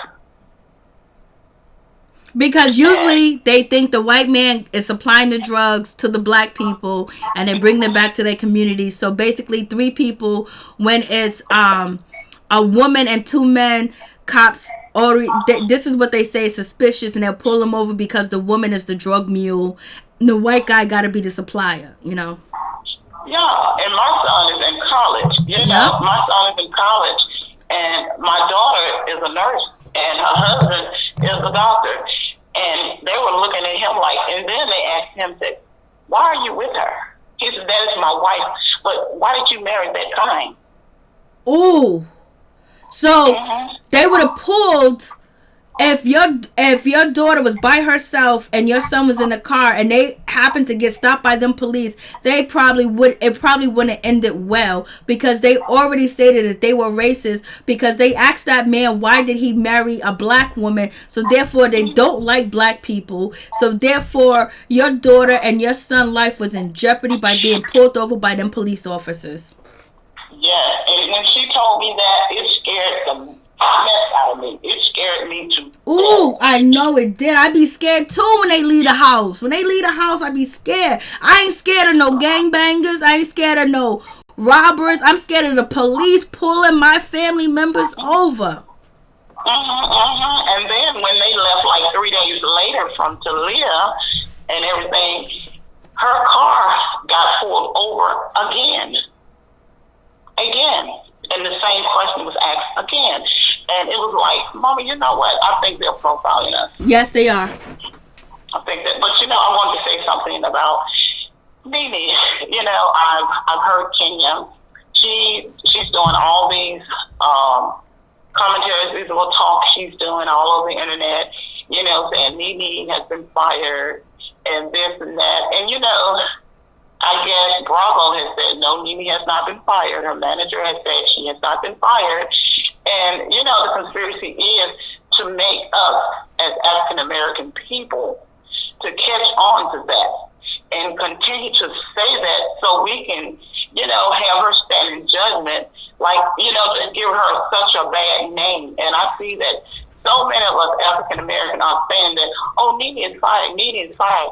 No matter how many times we hear the fact that she's not fired, she's working on her contract, she's doing other things, we want to believe a message that they're putting out there that she's fired, and probably conspired by Andy Cohen and Kenya Moore together, that she's fired and everything. And it's so sad when they feed us information, we take it and digest it and spread it all over the place. As African Americans, we need to unite better than what we are. We are not a united front. No one should have to get killed for us to be united. We're supposed to be united regardless, because we've gone through so much. And the difference is, back in the days when slavery was going on, they were hanging and this and that. Regardless, those people, they didn't have as much power as we have today, and they were more united than we are. They didn't do those things like we're doing. Because one of the things is, back in that time, is we all we got, and that was true, because you didn't know you didn't know where you was in a foreign place, and you was a slave.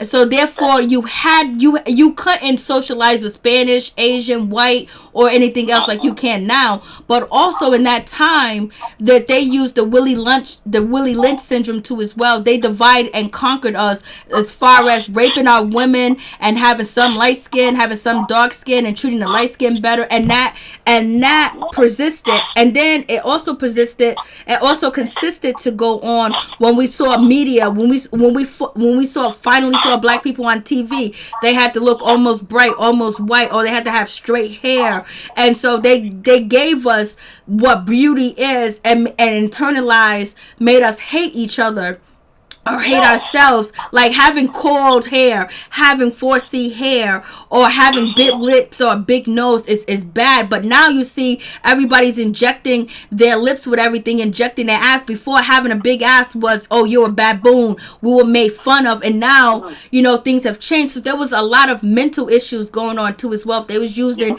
a lot of mental anguish to get at us, especially when they had the brown paper bag test.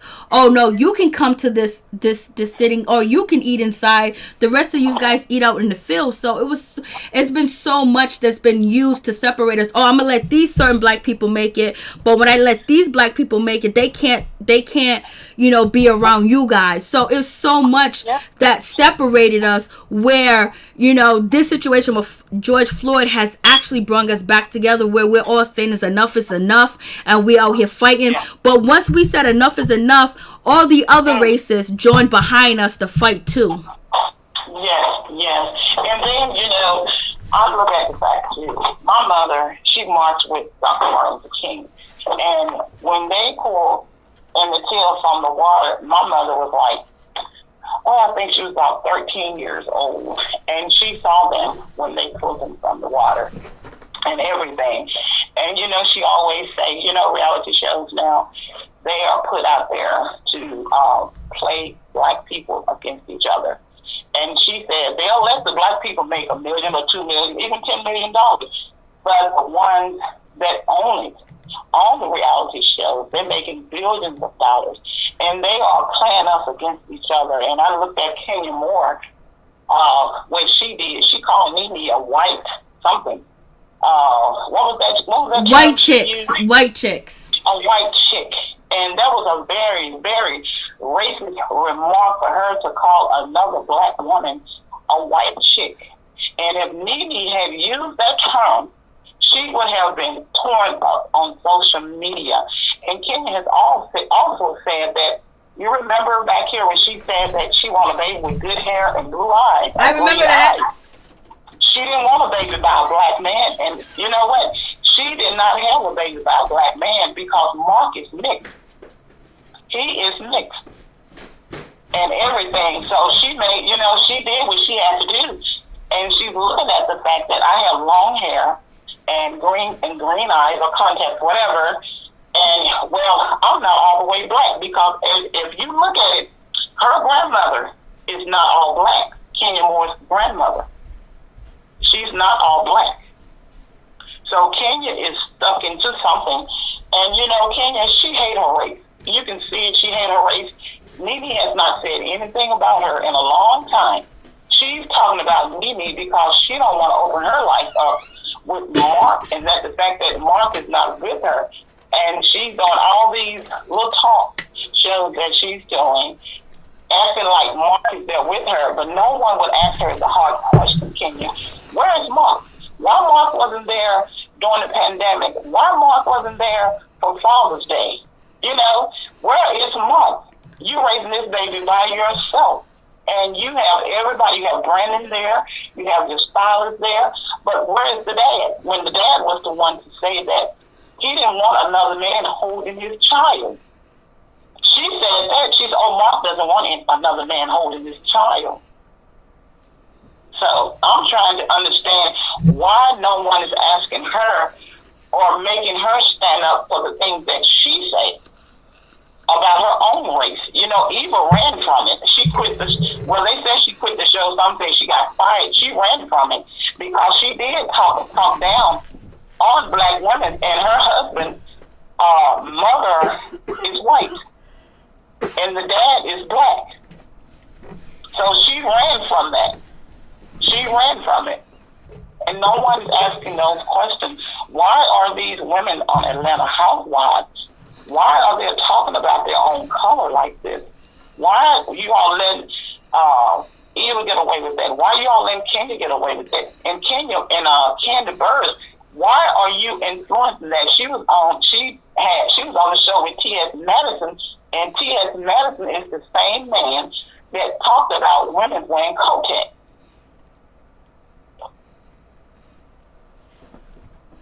So that's all that I'm saying. I got you. Yep. That's all that I'm saying. We want to counsel everybody that say something racist. When a white person say something that's racist, or even when a black person say something that's racist, we should counsel them. But why are these women not being counseled? Why are we not counseling Kenya? Why are we not counseling Kandi? Why are we not counseling Eva? And more so, why are we not counseling Gary with the T? Because Gary say a lot of racist things. Oh, see, I didn't even know Gary. I never even. I get a little bit of sound bites, but I never listened to him. I didn't even know he says racist shit. Yes, listen to him sometime and go back through some of their tapes. I will. Gary with the T say a lot of racist things, a lot. And Ricky Smiley sit there and laugh. But that's all that I want to say. I enjoy your commentary so much, and I watch you all the time. Oh, thank you so much. I appreciate it. What's your name? My name is Savannah. Savannah. That's what you hear on YouTube? No, on YouTube it is grown folks. Is what? Say that again. It's grown folks. Okay, grown folks. Yeah, I seen you, girl. I seen you, baby. I seen you. Yes, I love your commentary, and I love the way you talk. Oh, thank you so much. And I always say she has the nicest voice of all the bloggers. Oh, you so sweet. And you have a great night, and I will be calling in, and I'm a fan. I'm a subscriber as well. I'm a fan of you for being a fan of me, and I'm a fan that you call in, because sometimes people are nervous to call in, and I'm glad that you gave us, how you felt about what happened with your daughter and everything else like that. I appreciate that too as well. But somebody got a question. Somebody in the audience got a question for you. Okay. The question is, I wish the caller was there. All that energy when NeNe tried to spit on Kenya, that was nasty. So they're basically saying, how do you feel about, NeNe Leakes trying to spit on Kenya Moore, and basically saying that, when they had that situation out there in Greece, and NeNe was like throwing popcorn and shit. Yeah, she was throwing popcorn, and that was wrong. That was wrong for her to throw the popcorn. And as Cynthia said, and as Kandi said, and Kenya Moore even said herself, she acted like she wanted to spit, but she did not spit. And even Andy Cohen said, I rolled it back and we blew it up, and she did not spit. All right. She put her mouth, if you look at it closely, that's her tongue. And she was like licking her tongue out and everything. So she did not spit. It's a different story if she had spit. Now, ask that person, how do they feel about the fact that Kenya Moore said that she didn't want babies by a black man? You know what? We haven't delved in that situation, but I remember that episode, and I remember when she was with Lawrence, and basically, I don't know if she was joking or was she serious, but then you made the point that, she has a baby by someone that is, is light skinned or whatever the case may be. That is one situation, we wasn't really on that at that time when she said it. Was just like, oh, okay. But we know that there are people that are in the black community that do want to have kids with thin, white people type of hair and stuff like that. We do know that, but it's also, it's an illness and a sickness that has been taught to them too as well, because they probably saw people with, what people used to say back in the day, especially from the South. Oh, she got fine hair. She got nice hair. And so, and then if you had thick hair like me, because I got the coarsest, my hair sometimes could be like cotton, and me getting my hair done as a child, oh my God, it was torture. But then, I look at my cousins, they have this what we used to say back in the day, what my adults used to say, fine, they got that fine soft hair. And so me, it was like torture getting my hair done, and then it was like like it was so easy to style their hair and do their hair. So therefore, I could say, you know what, the way that I grew up and how they did my hair, they used a straightening comb, and that straightening comb, that grease burned the shit out of my scalps. They burned the side of my ear.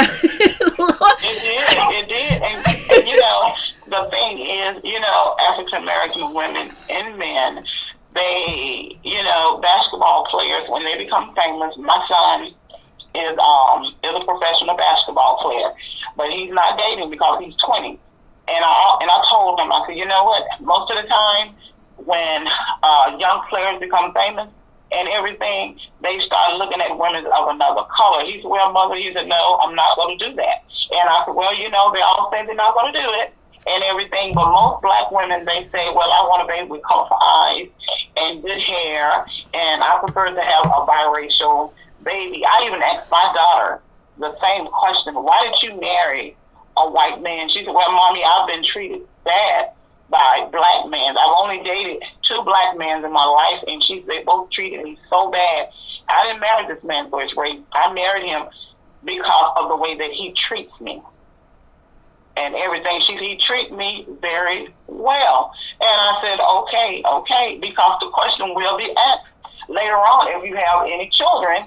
Mommy, why did you marry a white man and everything? And so it's just like, I'm not bashing Kenya because I don't understand Kenya ways. The way that she is just off the wall, the way she is. But my thing is Kenya has a problem, a mental problem, and it goes very deep. It's very deep. And I don't think that she even knows the problem, but if people really look at her on reality TV, when Kenya hates you, she hates you. She really do. You don't have to do anything to her for her to hate you.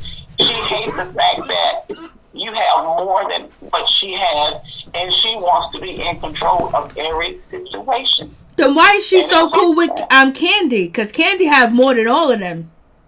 Well, you know what? Kandi is a come up. Kandi is a come up. Kandi love attention. You can grab Candy's coattail, and Kandi will lead you where you want to go. And hanging with Kandi help her to get noticed, and everything. And it's just like Kandi has money, and I don't know how much money she has because you can't believe the network thing. Yeah, you can't. And, that's facts. Kenya is using Kandi as much as Kandi is using her, and that's just it. I see they have an Instagram together, Kandi and Kenya updates or whatever, and everything, and it makes you wonder why they're so close. And I don't think they're close like everyone thinks they are. I think this is just a PR stunt. They're pretending to be close and everything just to get noticed because Kandi is boring. Kenya is more outgoing. Kenya just replaced Cynthia with Kandi. That's just it. It was just a replacement. And she had Kandi in line because as soon as Cynthia jump off and everything, which Cynthia do, she go back and forth. And so she said, well, at least I know Kandi is loyal. And that's just it. Okay. I'm asking you these questions because they want me to ask you these questions, but I have no favorite on the show. I just review it. I never had I stopped having favorites on shows because they always disappointed me, but this is the question. The question is, NeNe called Claudia Jordan a half-breed. That was offensive. So I guess they want you to respond to that. Well, she called Claudia Jordan a half-breed because Claudia Jordan called herself a half-breed. If you look through the YouTube video, when Claudia was saying that she only sees black, and she called herself a half-breed.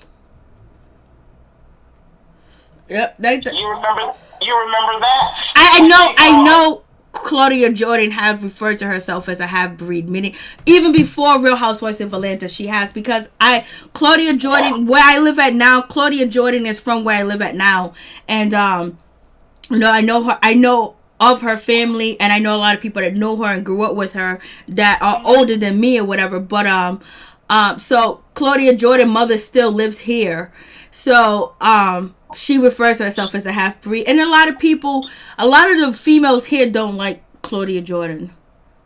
Yeah, for Claudia Jordan, she plays dirty. Claudia Jordan, she don't like black people, but she likes what the black man has to offer. And that's just it. She don't like black people at all, and she can kiki and caca and pretend like she's so pro-black.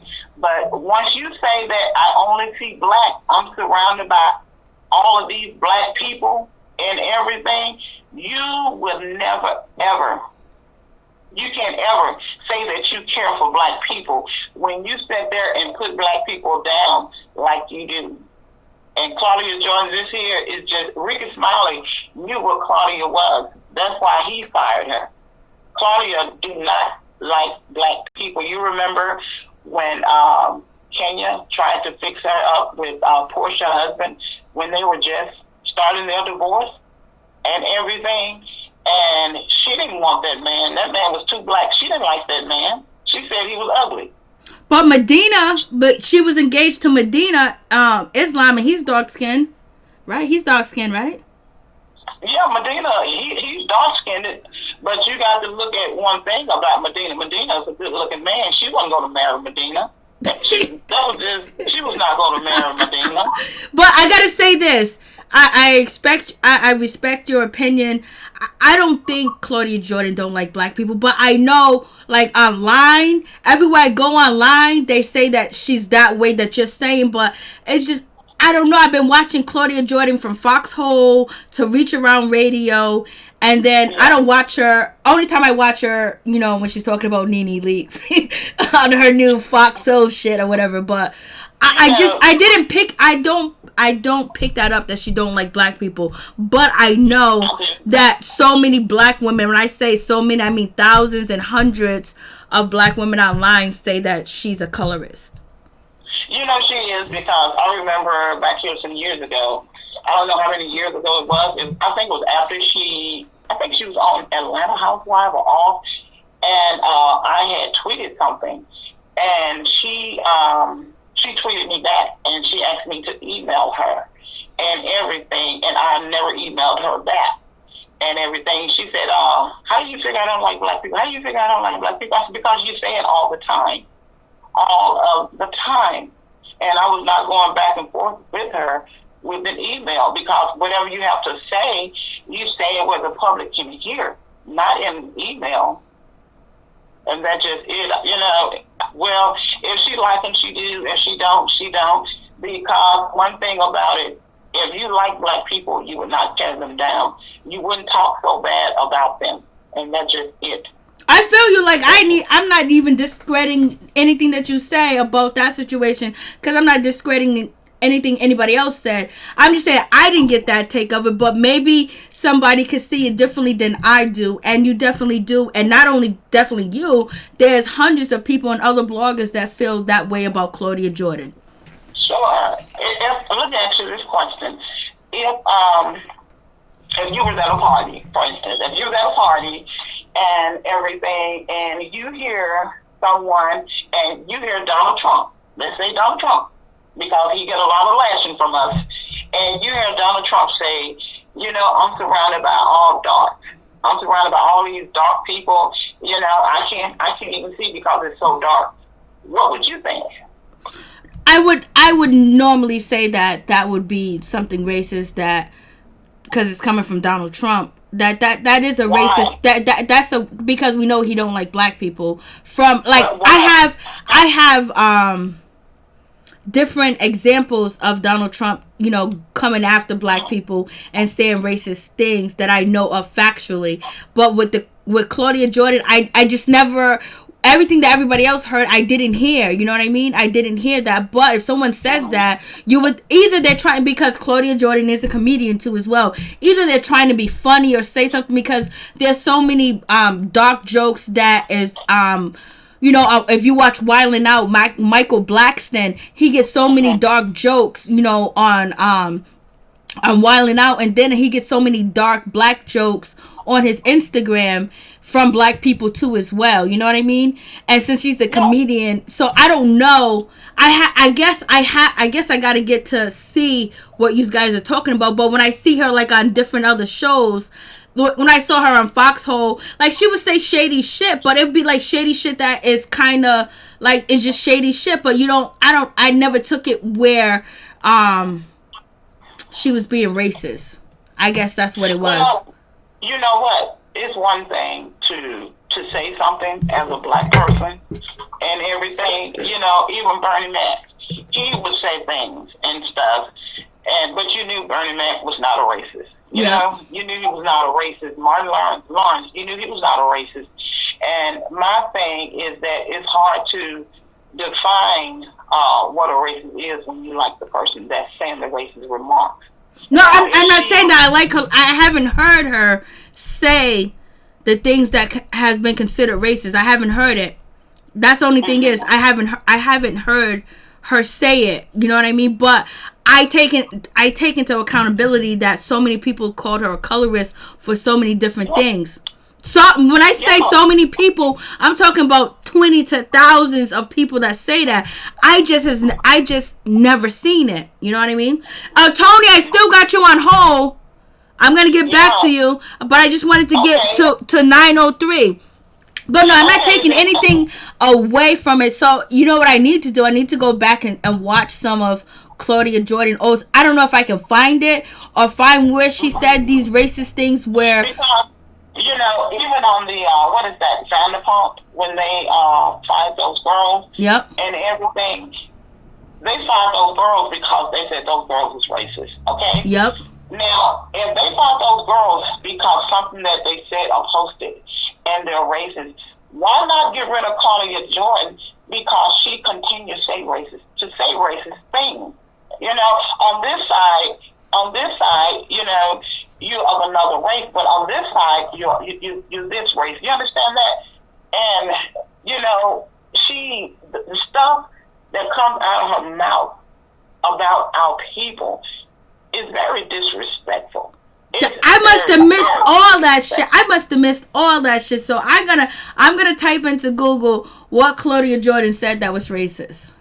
Yeah, just because you talk to black women and laugh and talk with black women doesn't negate the fact that you still say bad things about black people, black women, and it's just wrong. The thing that she say is just wrong. And you know, and I wish that you could look it up, find it. I'm gonna find it. I'm gonna see if I can find it. And if I find it, I'm gonna do a video on it. I will. You think I'll play? You think I'm gonna look it up? Not tonight. What's today? Today is Tuesday. So Wednesday. So Tuesday night, I'm gonna look it up and see if I can find anything. And if I do, I might either go live. I might even go live or do a small video of what I felt that could be racist. Okay, do that. I'm not discrediting you at all because what you're saying I've heard it a lot, but I just never heard Claudia Jordan, you know, say anything that I thought that was racist. You know what I mean? Because basically I saw her on Foxhole Radio. And with Foxhole Radio, they talk nasty and they used to talk dirty and shit like that about everybody. And then when she was on Reach Around Radio, they had that game, Guess Which Race? On Foxhole Radio, on that little commentary thing that she had and everything, she's trying, you know, this is all Claudia Jordan trying to repair her career. This is her trying to repair her career. She get a panel of black women. I see what you're saying. But you know, Claudia Jordan, you know, she was on live with Tariq Nasheed, you know, a couple of years ago and talking about race issues. I got to go back and watch that video because Claudia Jordan was she did an interview with Tariq Nasheed. And I don't know if she was interviewing for like a role there, but I know Tariq Nasheed wasn't going to pay her probably the money that she wanted. But she was talking about... If a person has to continue to say, I'm not a racist, I'm not a racist, I'm not a racist, then what does that mean to you? If you're not a racist, Why do you have to continue to say I'm not a racist? Probably because people are accusing you of being a racist. Well, if you don't want to be put in the class of being a racist, then you shouldn't use those words to be put in that category. She put herself. And see, the thing is, it was funny. It was funny. Talking about black people is funny to some people. Yeah. All black people never hit it. Calling us ugly, calling us big nose, calling us crazy, calling us stupid, calling us ghetto. You know, calling us out of our names. It's supposed to be funny, but it's not funny. And people laugh at that. People laugh, you know, even we ourselves, we laugh at each other when we do things like that. You know, we pull our phones up to see a fight and post it on social media. We do those things like that. So, of course, she thinks that that's okay because we do it. We laugh at it. And, you know, you got people that will laugh at her jokes. She can say, I see a lot of NIGGs in here and everything. And, ooh, hair is so nappy. And people will laugh at that. But to us, it's not funny. So what I'm gonna do, I'm gonna search the web and see if I can find anything with Claudia Jordan being racist. I'm gonna search the web and I'm gonna see if I can find anything. If I can find videos, I can find anything else. Because I'm just saying, I've never seen it. But I know so many people feel the way that you feel. But I never seen it. I just never seen it. Well, I tell you better than that. Just to tell your viewers that. Tell your viewers, if you all find anything that Claudia Jordan has said that's racist, send it to you and call in. Yes, if you guys can find anything that's that Claudia Jordan said racist towards black women, please send in the information. Send me clips, my IG, my Twitter, and my email is on board. Tell them to send it to you and everything, and tell them to call in.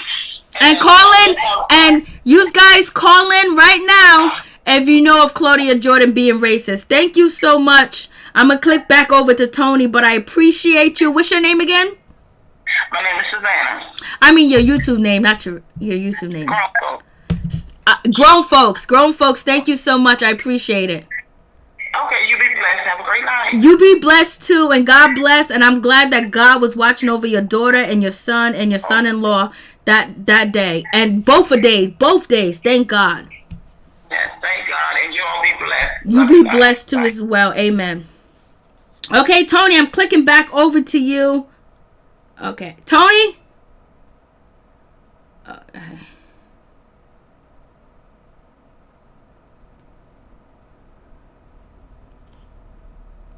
Tony.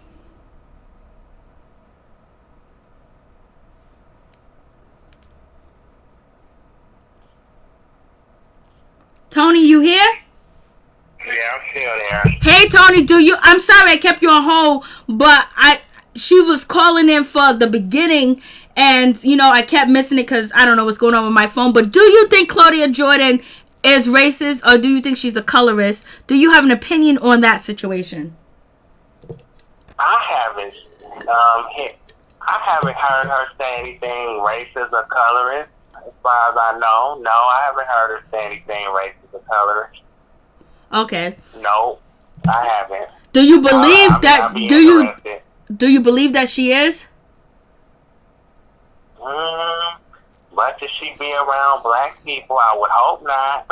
Because if she is, that needs to be exposed for real. Because she deserves to get what's coming her way. Because I'm telling you, if it's proof that she is, she gonna get dragged for it. I'm telling you, not by me, but people gonna probably lose respect for her, and they gonna drag her if it's the truth. So I wanna see you do a future video on that. I created work for myself, but I want to find out if she is, but I did hear a lot of people say, but I just be like, I hear them say that, but I've never got a real, I never seen it. So basically I'm going to have to go look for it and see if I do see it. You know what I mean? See if I do see that Claudia Jordan is racist. She has said some racist stuff. It'll be sometime this week or something like that. But I didn't see it, but maybe it went over my head. Maybe I didn't understand something or whatever the case may be with that situation. But like the caller said, if you guys got any information on Claudia Jordan being racist, please send me the information to my Gmail account. You can click on click on my channel, and then you can click on information, and you guys can let me know if you found anything on Claudia Jordan being racist. If you know of her being racist, please let me know, or whatever the case may be, so I can check it out. So let's get back to talking about the situation. We're talking about Alexander Kuhn, the black guy that killed, the black guy that's being charged in part of Floyd Mayweather's murder, and how you feel about that situation. Then you was talking about the video of him being, that we saw him being in the store, and what did you think about that? And then you can give your analysis on the NeNe Leakes and the Kenya Moore situation. Oh yeah, I talked about that, but yeah, he got what he deserved from that girl. I do. I mean, he got what he deserved. I'm glad she didn't curse at him and make a fool of herself. She was just. I think part of her shouldn't have did. Part of me thinks she shouldn't have did it, but it's because it's like a waste of time. But then another main part of me was like, it's for entertainment. He should expect. If he keep going around in these stores, it might happen again, and it's gonna happen to the point where he might have to either move out of Minnesota, or he just might, I don't know. I hope he don't be like George Zimmerman and start getting himself in trouble with the law. And it seems like George Zimmerman, he ain't been the same since he got away with that Trayvon Martin murder. His life ain't been that good. Since then, because when he been in the press, it's been bad stuff. It ain't been nothing good. He lost the woman that he was with at the time. He ain't with her no more. But yeah, that guy that was in that Jay Alexander guy, I hope that he do go back to jail and serve time for that, for George Floyd. Him and them other 3 cops, they deserve 40 years or more for that. I just hope they don't get away with it. Get away with that murder. Because that was straight up first-degree murder. It was no self-defense involved. Because like you said, George Floyd didn't do anything. And that clerk, he or she, whoever called the police on him, they should be ashamed of themselves. Because they did not do a good job thoroughly going through that money to know for sure if it was fake or not. They just assumed it was fake. I think that clerk should either be fired or something should happen with that clerk. I don't think that clerk should get away with it, because that clerk cause, I think, was the main cause of him, George Floyd, getting killed. Because if it wasn't for that clerk, if that clerk would have been more aware of that situation, I don't think the clerk would have called the police. If that clerk would have been doing their job right, that whole situation could have been avoided. Had that clerk been knowing what counterfeit money is instead of suspecting it. Yep. Happy Days said it could have been set up. Happy Days said it could have been set up. Hey, Happy Days. Hey, Sugar Mama, and hey, Sky. Hey, Nunu Sky. What's going on with you? So you think that, the clerk should be charged too as well? Because we haven't even heard if the money was counterfeit. But the part of the counterfeit money comes in very important at this time, because of the counterfeit money part is was he committing a felony? You know what I mean? Because the self-defense that Alexander Kuhn is using, he's trying to use self-defense. And if there's proven that there was no crime committed at all, how can he even use these defenses that we're going to break down and go through? Because we went through some of them, but there's actually like 4 more. So is having a counterfeit bill a felony? If you know that it's a counterfeit, yes. If you don't know, then you should ask first, or somebody could tell you that it's counterfeit. And like what the bank teller told me when I asked the bank teller at the bank when I had a fake $100 bill that I did in my counterfeit video. I asked her, I described what was on the bill, and she said it was fake, and you need to get rid of it. So that's what I did. You know, my cousin gave me back, that made a mistake and gave me that counterfeit money. He, you know, he gave me back our real money. Look at that. You had a counterfeit bill. You didn't know that it was a counterfeit bill, and just imagine if what happened. You know, for a counterfeit bill that you can lose your life for it, and you don't know when you get a counterfeit bill because you can go to one gas station to next gas station to any store and pick up a counterfeit bill. Because if you watch this criminal justice show that's actually called Greed, American Greed, they have many episodes about counterfeit and like the biggest counterfeit people that they have incurred in American history. They used to go around to gas stations. It used to be like 15 or 20 of them. They used to go to all different gas stations. They used to travel coast to coast and spend their counterfeit money and buy like socks, buy stuff for 99 cents and things like that. And then there was other counterfeit people that, you know, almost counterfeited almost like $1 billion on American Greed, that TV show, and people got caught with counterfeit bills. And so just because you get caught with a counterfeit bill doesn't mean that you're committing a felony, doesn't mean that you're a criminal. You could have just got that bill passed along to you. But yes, manufacturing or knowing and using currency in the United States is a felony.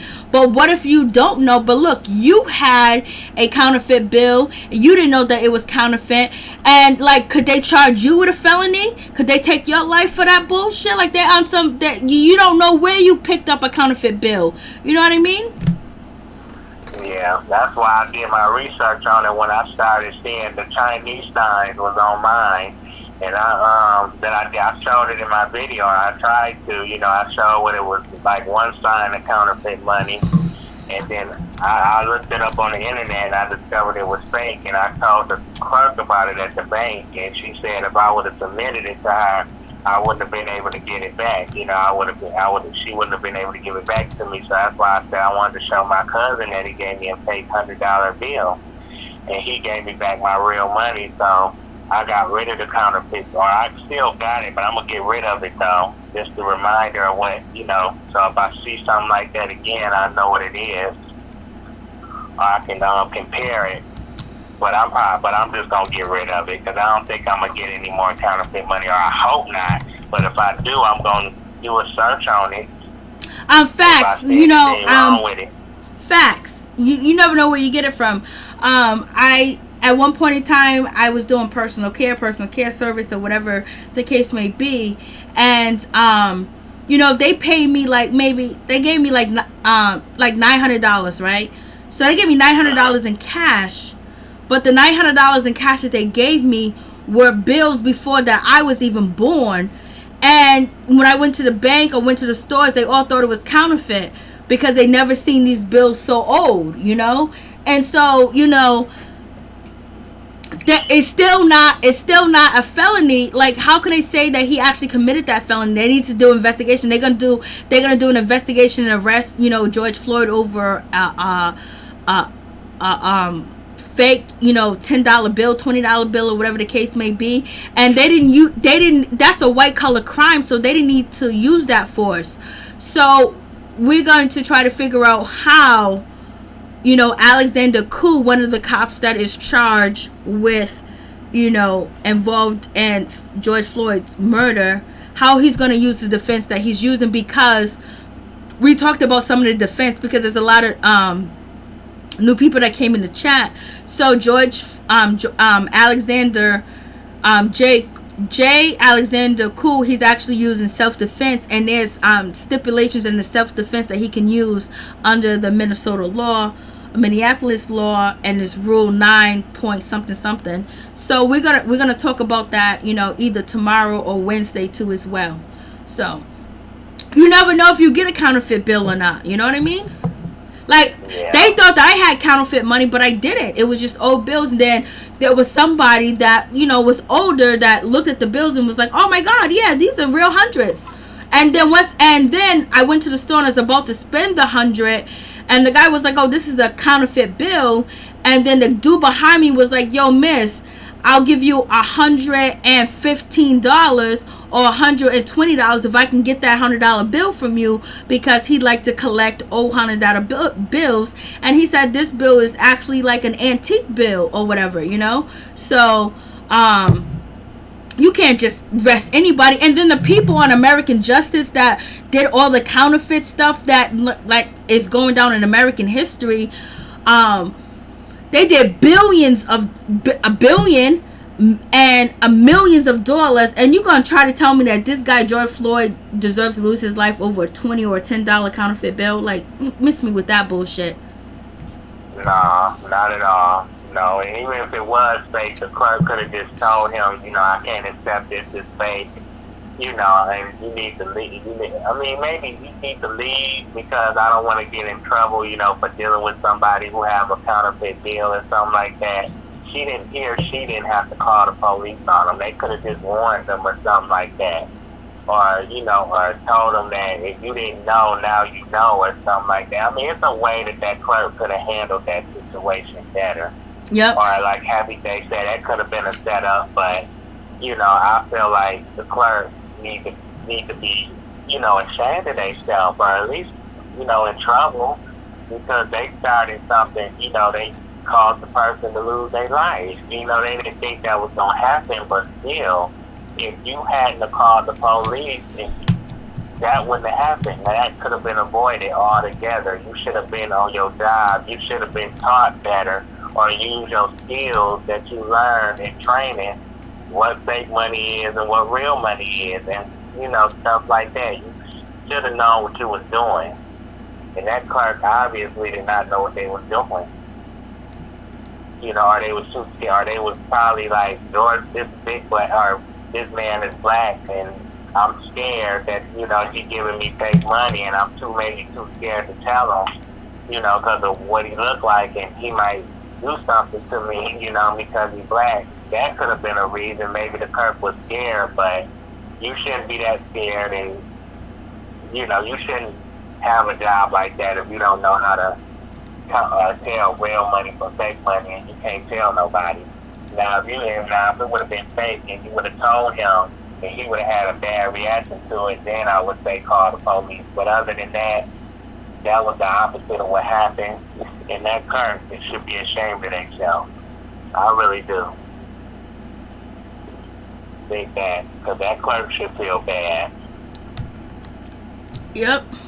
Just like them people at Wendy's should feel bad. That's why that motherfucker burned down, bitch. Let me stop. No, I'm happy. I'm like that store should be burned down. Shoot, you know, that store that clerk work in now. If that store get burned down, then shoot, I want to know how they gonna feel about that. Yep. But that Wendy's, in my opinion, deserved to get burned down. I know I shouldn't say that, but after what they did to him, they don't deserve to be in business. Because I thought that was unnecessary for them to call the police like that. Because I'm sure if they would have kept tapping on his window, I think he would have woke up eventually. Shoot, I don't think that was nothing that serious for them to call the police over. I just think that people too scared nowadays, you know, and they want to call that people are scared of black men. They're scared of black people. Listen, I have black men in my family, black. And, you know, we have conversations and we talk about things that are going on. And, you know, like, there's certain places that I go, you know, that they don't want to go. Like, I go to Whole Foods and get certain things. I go to certain places and get stuff. But they tell me how they feel. They was like, you know, it's kind of different for a black woman. They're not less threatening. But for them, like, you know, they're tall, they're built, they're in shape. They look, you know, like black men. You know, they look like gods. And basically, it's just like, you know, people stare at them, or when they have, and they was telling me how they feel uncomfortable having their mask on because it seems like people thinking that they're gonna commit a crime and things like that. when we go to Whole Foods or certain stores in the mall or whatever, they don't want to go because they don't want, people staring at them, and people stare at them because they are black men, and they're thinking that, oh, they're going to commit a crime, they're going to do something. Thank you, Librex, so much. I appreciate the donation from the bottom of my heart. And so, it's a hard situation because I have these conversations, and like when I talk to them and they tell me, oh, I went to the store, this happened, and we have to sit and have a discussion about what happened, because we got to find out if it's just something regular or if it's because you're black, because that's what the conversation black people have to have. We can't just go to one place and say, oh, this person denied us, or they said this to us because, oh, that's normal. We have to dissect it to see if it's racism, because we don't know who we're interacting with that is part of, the Ku Klux Klan, who's racist, in different aspects. So we just can't say, we can't just take a loss and say, oh, this happened, it was nothing to it, it had nothing to do with race. We have to dissect it and go through it, especially as black men. Like, you don't understand the conversation that I have with the black men in my family about when they go out in public, because of the way that they are treated and how they feel uncomfortable being around these other people, because they stare, they look, and they want to see what they're doing, what they're buying, they're watching them. Like, they stop everything they're doing in the store and they focus on them. You know what I mean? It's just like, and it's only because they are black. And then on top of that, they got masks on now, so it's like, oh, he's about to commit a robbery. So we have to go through these situations and talk about them, and talk about an escape route, how to get out of the situation if something comes. Like, we have to discuss this. And when I was a child, I discussed so many different situations, being involved with police or firemen, how to escape, how to get out the situation, what to say to these people, because they don't like me because I am black, and I was only a freaking child. Yeah, that's messed up. Yeah, but the people outside our race, they like us for our bodies. They like to sleep with us, but they don't like us as people. We give them pleasure, but when it comes to anything outside the bedroom, they don't care. Unless we got money and good sex, if we don't have that, then they don't like us.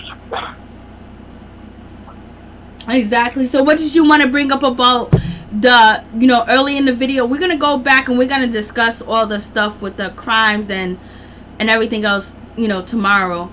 But because we mixed it up. But like, it's so much information that I have right now that I can just, load up. But, we've been talking for like 2 hours, and there's a whole lot of shit going on. But we're going to dissect the hangings. We're going to dissect the legal things that these people are trying to pursue, and all the legal turmoil that they have done in the Breonna Taylor case. It's so bad that they can't even charge that black man with firing back at an officer because they were liable. That's why he has not been charged. That's why they dropped the charges, and they want to try to pursue it. So now we got the FBI investigating the Breonna Taylor situation. But we still need to know what's going on with Tatiana Jefferson, that young lady in her house being murdered for no reason at all. We got to discuss that.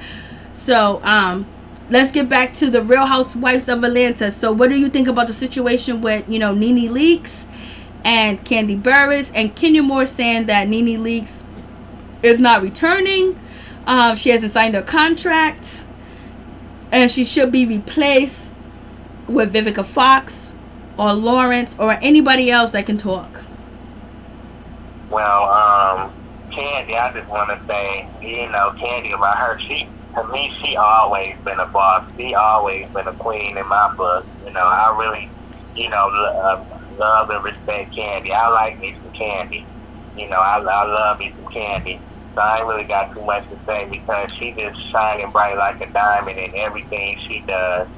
So, but NeNe, okay, hold on. Before, let me see if we can move this over. So Kandi and NeNe are going to be working on the same show, Celebrity Call Center. They're going to be working on that show together, which Nick Cannon is producing. Let me get back to this. But, so what do you think about the business aspect of the situation? Kandi is about the money. She ain't thinking about NeNe. Like, she said, I think she said that she didn't care if NeNe returned. back to the Housewives for season 13 or not. She ain't gonna let NeNe, she ain't gonna, let NeNe affect her in any way. I really do think that, NeNe, I think that Kandi, like I said, is a businesswoman. She ain't bothered by NeNe. Like I said, she can coexist with her. She can work with her. No, that's what Kandi always said. Kandi didn't jump out and go ham on NeNe. And then when Kenya Moore was on Kandi Burruss, YouTube channel, Kandi Burruss still didn't jump out, and she had and Kenya Moore was jumping out at NeNe Leakes.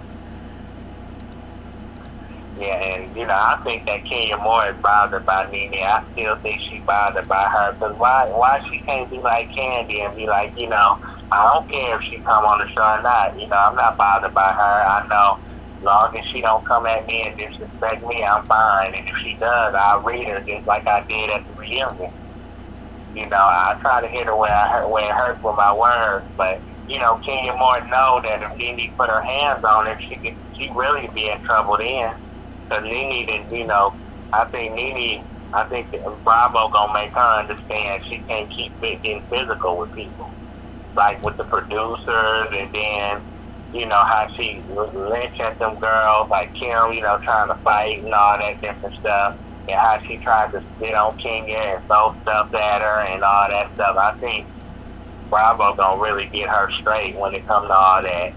And Kenya gonna use, if NeNe trying to do anything to her, Kenya's gonna have a case. Kenya's gonna have a reason to get her fired. So it's like, I think NeNe learned her lesson, from that reunion, and I think NeNe will be behaved. She probably a talker crap, but I don't think she'll try to do any more physical stuff. Plus, she getting too old. She trying to get physical and fight with them women. So I just think that, NeNe trying to get physical with people is what scares Kenya a little bit. Because Kenya don't want, NeNe's behavior to bring out the Detroit in her. So that's probably why she don't want her around. She don't care for her. But I think that Kenya just needs to stop talking about NeNe, or just be like, I ain't affected by her. I am who I am. I'm confident in myself and what I got to offer. I'm not worried about her. It's a business. I don't have to deal with her, outside the camera. I don't have to be around her like that. And if I do, I just pretend like she don't exist. Or I just coexist with her and just move on. So I think she kind of scared to be around NeNe. That's what I think. So who do you think is scared to be around NeNe? Kenya, for one, because she keeps talking about her, like you say, she keeps talking about, I want her fired and she needs to be replaced. And really, I think she's the only one. She's the only one that's been saying that. Yeah.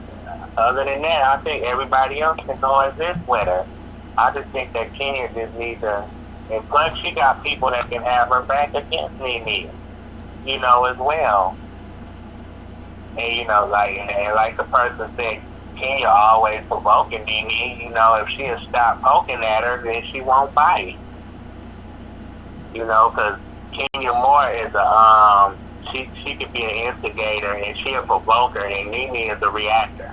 And Kenya Moore knows that NeNe is a reactor. She needs to learn a lesson from that and stop provoking her. If she stopped coming for it, and I don't think NeNe would be nice and peaceful towards her. After the Grease situation, if I was Kenya, every chance I get, I would shade NeNe, because NeNe, shaded the shit out of Kenya Moore, talking about her divorce, talking about her coochie, talking about everything, and doing the situation as she was, trying to spit or looking like she was gonna spit, and throwing, popcorn, and said, you ain't gonna do nothing, even though I know NeNe was lit. That situation, I'll be going ham. Like, if to be in that moment, not get physical, because we know Kenya Moore was upset, because Kenya Moore ended up arguing with Kandi Burruss after that situation in Greece, when Kandi tried to say, hey Kenya, why you running? Come over here and talk to NeNe. But we clearly see that Kenya Moore pushed or she like kind of like put her hand, or she kind of like shoved, you know, Kandi Burruss, because she was so upset and she was so mad, and she was dealing with the situation with Mark Daly. And then NeNe came through and was just like, yo, I offered you all these olive branches, but you didn't take them. So when they sat down around that table, NeNe went off. NeNe went ham. I would, if I was Kenya Moore, every chance I get. That's why I was kind of like laughing when, you know, the rumors came out again. The first rumor that, you know, NeNe Leakes was messing with this man, and she's with this man from Baltimore, and he's a family friend, and, you know, everybody was talking about, then it died down, then it came up again, and then Kenya Moore talked about the situation. She was like, I been knew she was doing something with that man. I been knew, you know, she was cheating on Greg. And she even mentioned NeNe cheating on Greg when she was on the Kandi Burruss, you know, YouTube channel.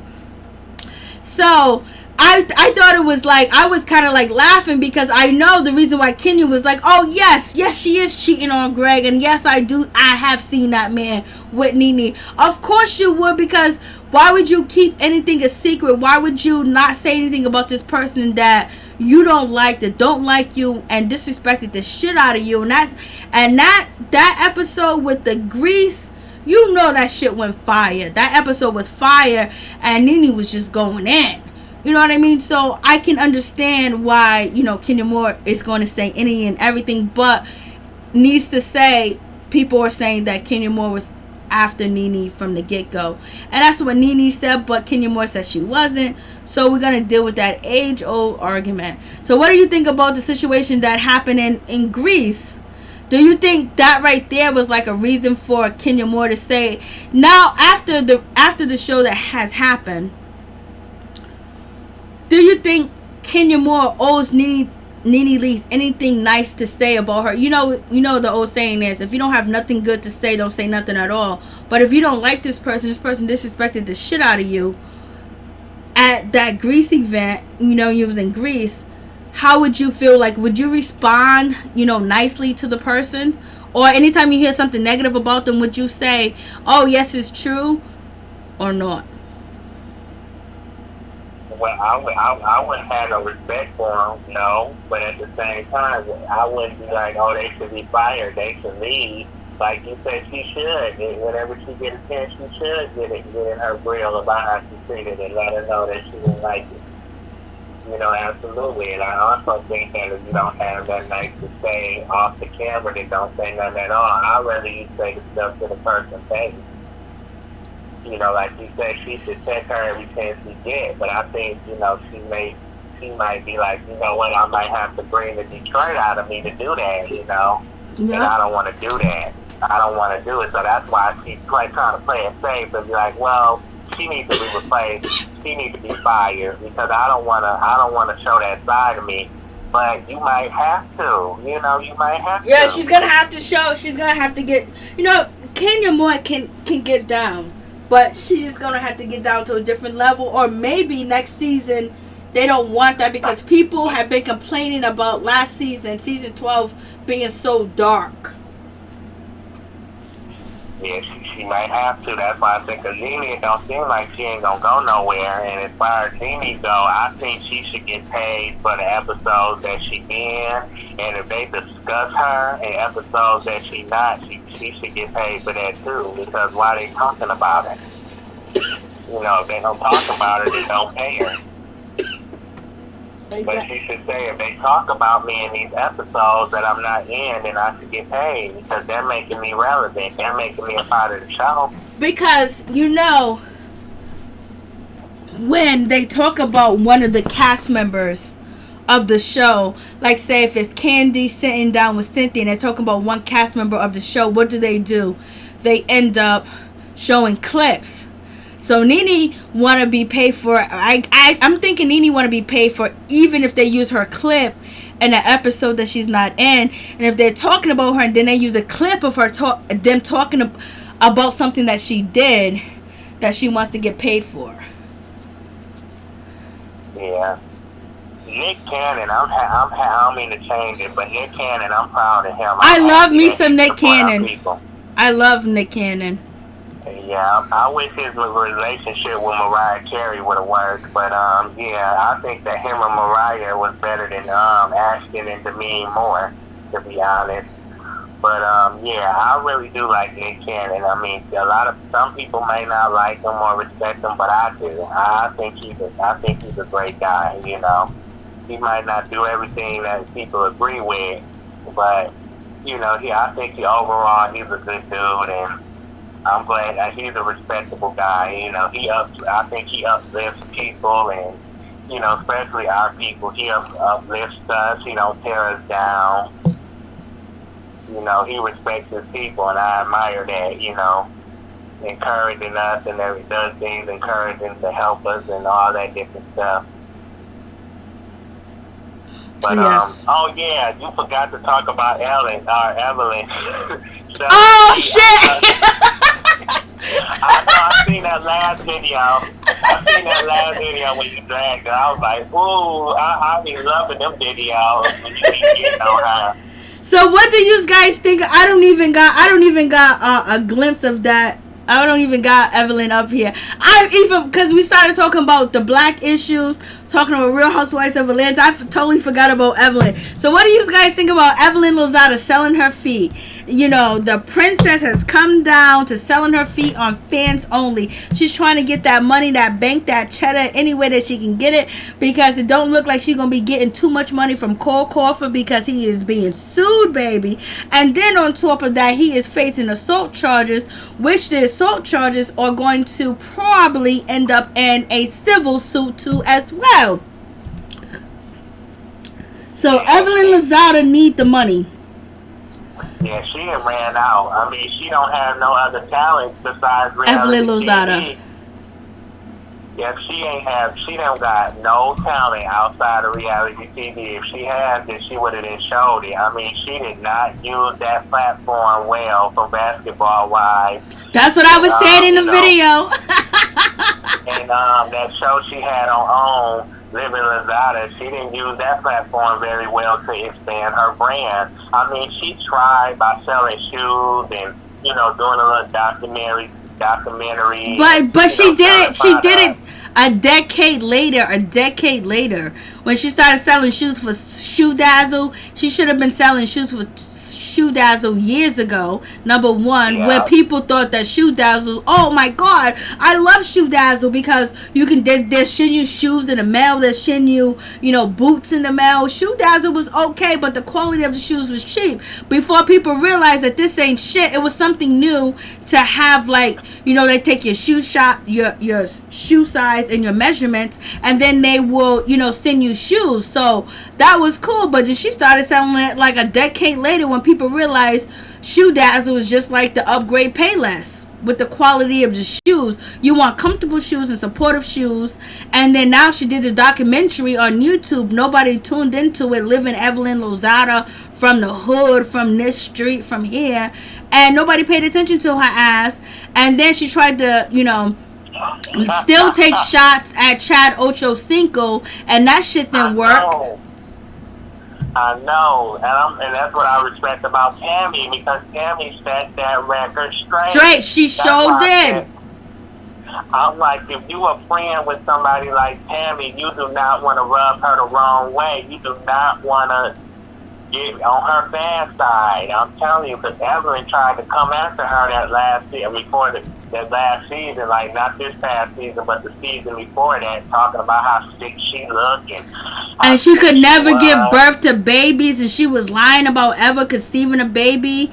And then, you know, Tammy was basically saying that, you know, Evelyn Lozada was going to producers and production and telling them that, you know, don't work with Tammy, this and that. Tammy threw it all out there. Tammy threw it out there that they want to put Tammy, they want to put OG, you know, to a separate stage, like they were animals and monkeys, or they were violent and everything else like that, and then have, you know, Evelyn Lozada, you know, Shawnee and Kristen Scott and them sitting there on the couch. And they even want to put Jackie Christie over there, but Jackie Christie refused to sit over there in that second stage. So only person that ended up at the second stage was, you know, OG. And she came back because of contract issues, and she came back from general general purposes and general principles too as well, to let everybody know about Evelyn Lozada, how she said the word N-word, how she used the N-word, and how she disrespect people. And she says that she told her over and over, please don't use that N-word, and Evelyn used it. Shawnee didn't say nothing, Jackie didn't say nothing, what's her name, Malaysia didn't say shit about it. Jennifer didn't say nothing, but Jennifer's kind of like, petrified of, Evelyn. So, now, over the years, Evelyn has been out here. I'm this, I'm not. I'm prettier than you. I'm better than you. You are non-effing factor. Nobody likes you. Nobody wants you. Nobody want to be with you. I'm this bitch. I got all this money. I live in Miami. Now I'm doing this. Now, I was with Chadwick Cinco. That shit went away. But now with this baseball player, she wrote a book talking about her, sexual escapades. And how, she was wined and dined, and she was with all these superstars and this and that, trying to sell a fantasy. But bitch, you are selling your foot. You are selling your feet for $1. Like, come on. You would never find, Shawnee O'Neal doing that. No, not because she got Shaq. Because Shaq wouldn't let her do it. He'd probably give her money to keep her from doing it. But, Evelyn, she didn't, like you said, she's 10 years too late with her stuff. She should have been trying to build her brand after that first season of the show. It's like she depended so much on this show and her bad behavior. And I think over the years, that bad behavior didn't cost her, that ruined, any chances that she had to have a great career. Because she is a pretty woman. But like I think what happened... It wasn't her attitude. It's just that she wasn't thinking that big. She was too busy on that plight. The basketball wife is going to be here forever. I'm going to make this much money. I'm going to have these athletes. I'm going to have this. I'm going to have that. Where she didn't branch out and do other things like she was supposed to do, like Tammy was doing. Tammy was going out here on interviews. Tammy was trying to do shows with different people. Tammy was doing everything. And you already know, Jackie Christie was doing everything. She got a podcast. She was selling this, selling that. Jackie Christie was doing so much stuff even before Basketball Wives, and then she has her husband Doug. And so Evelyn came out here shitting on Jackie Christie, talking about, oh look, I gave your daughter $3,000. You couldn't even take care of your daughter, but baby girl, you are out here selling your feet. So I bet you wish you had that $3,000 you gave to Corey, because she's out here hustling. Like, she's doing the most. I mean, like, of all the women from Basketball Wives, she right here is hustling, like, from the documentary, from Shoe Dazzle, from selling the jewelry that is cheap. And then on top of that, now she started her fans only page where she's selling her foot to people, her feet to people that have foot fetishes and have obsessions, so she can make that money off of them too as well. But yet this is the same woman is talking about domestic violence, sticking up for women and all this other stuff, but yes, she's using somebody, fetish to make money off of them. And people can say that's cool, but this is not the life that Evelyn Lozada thought that she was going to live, where she has to start her fans only page in the midst of the coronavirus crisis. So that tells you already that she never put her money to work like she was supposed to. No. And that's why when she was smacking her coochie and she was saying, it's about my pussy, it is about my children and my credit. Credit don't pay the bills, but it can give you a loan. But now she got to sell her feet. So now she's starting her feet journey, selling her feet to people that got fetishes and uncontrollable fetishes, which are, some of them have issues too as well. So she's making her money. Yeah, ain't no man gonna claim her now. Cause like I said, she damaged goods. She ain't no good no more. So like you said, that box probably used up and dried up and decayed. Ain't no man gonna probably want that no more. Let's see a young man that wants some experience. Other than that, ain't no well-seasoned man with wealthy don't want her at all. Cause she played out, like you said, she washed up. And, but she made her match with OD though. That's the only one that's been able to shut her down. I mean, Tammy, they got with her over the years, but OD, she really shut her down. like you said, she really put her in line, had her scared and everything, wanted to file a restraining order, didn't even want to sit across from her at the reunion. Now, you know somebody that make they mess when they that scared. You know, over the years, she been getting away with all that stuff, like you say, and then when OG came on the scene and checked her the way she did, she checked her left and right, side to side, and she didn't know what to do with that black woman. She didn't know what to do with that queen bee.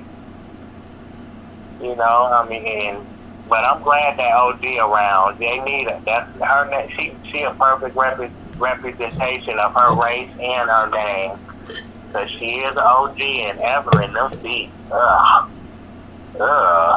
people like that? She's like selling. you People have these foot fetishes, so she's making her money off of it. Yeah, I ain't gonna be too much longer, but yesterday when I was talking about Taylor, I should have said that Medina could be her Mr. Chocolate. That's what I should have said. That he could be her Mr. Chocolate because you know they had that rumor that she was messing around with Jamal Bryant. And like I said, Medina, he younger and he looks better than him. So I figured if Phaedra was smart, she'll make Medina her Mr. Chocolate. And be like, hey, y'all, this my Mr. Chocolate. You still there? I'm here. I'm listening. One more thing I want to say about Hazel E. She stood up there and said that she an A-list celebrity. She ain't even on the D-list. She ain't even on the D-list. The only thing she done before this show was was Love and Hip Hop, and she wasn't even getting paid like that on Love and Hip Hop. You know, so it's like all that. I think Hazel E. she actually put together, you know, a lot of things behind the scene when it comes to Love and Hip Hop Hollywood, and she put together a lot of the cast. She came with a lot of the concept too as well. She was like the main person for Love and Hip Hop Hollywood, because Hazel E. has been to college. She got an education, she got a degree, and all that other stuff. But she was she's like the she's like the Mona Scott of the Hollywood version, but she ain't no A-lister. A-list celebrities, a lot of them wouldn't even do no reality TV show unless it's by themselves. And plus, they got real talent, like you say. They in the entertainment industry, and they use their real talent, you know, to get to where they are, to establish their fame instead of reality TV. If she keep it up, she might lose her career if she don't try to expand her brand. You know, outside of reality TV, she ain't did a good job doing that either. And this young man gonna milk her probably for everything she got. She's probably gonna have to raise him and that baby. Oh, definitely. Yeah, but that's all I gotta say. I don't want to keep nobody else from calling in. All right, ain't nobody called in. But yeah. So Evelyn, she has a bunch of plans. She has a $24.99 per month, $59.89 per month prescription. She is trying to make that money off of people's fetishes and their sex addiction. So yes, this is the lady that's in charge of domestic violence and says she has a website to support domestic violence, but she is out here making. Hold on, there is. I don't know why. Let me see. Oh yeah, I'm seeing the prices on the screen. So do you see the 112.40 cents? Yep. She's making that money right now. She ain't gonna make it for long because people gonna get tired of looking at her. They gonna she probably, people that paying for her is probably people that don't really know who she done been with and what she done done with their body over the years. But trust me, once they do research, and they find her out, they ain't gonna want to waste their money and time on her. Well, these are people with foot fetishes, so they don't care they don't care really the background of the person. Now a person with a foot fetish, and they would pay like anybody, because there's anybody that can sign up to do foot fetish videos and, you know, be on Amazon and things like that. Like, you can do it outside of fans only. But people that have foot fetishes and know who Evelyn Lozada is, be like, ooh, her feet. So, you know, she's gonna make some money off of this. She's gonna make a whole lot of money, because look at the reason why she put these prices up there, because she's making that money. She's probably gonna upgrade the prices too as well. But this is what she has to do to survive and eat after being married to a football player, and then after having a baby with Cole Crawford, which is a NBA a National Baseball League player, and all this other stuff that she tried to do, and being what'd you say? Yeah, like I said, she, like you said, me and you both say she ran out. She's Yep. desperate. Mm-hmm. I mean, her feet is the porn the OnlyFans without the sex. Yep. It's like, well, I mean, I guess do your thing, girl, because that's the only thing you gonna have. I don't know All the shit that she have. talked about the other ladies, she's been talking about OG. She's been talking about OG's clothes, how she's wearing knockoffs, baby. And now if she's doing this for money, right? She is doing this for money. Like, she went from jewelry, she went from a documentary, she went from selling shoes on Shoe Dazzle, and now she's selling her feet. That means her pussy was always available for sale. So Shawnee, she might have got Shaquille O'Neal. Yeah, that's why I said Shawnee. But Shawnee probably ain't gonna investigate that, so she probably not. Because she said, that's my ace.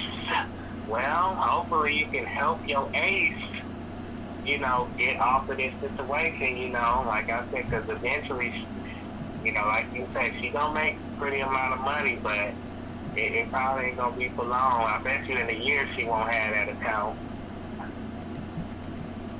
You know, so well, like I said, she need to try to do something with herself. I mean, try. I mean, because, you know, I know she ain't gonna want to do this for the rest of her life, or, you know, for the rest of her 40s at least.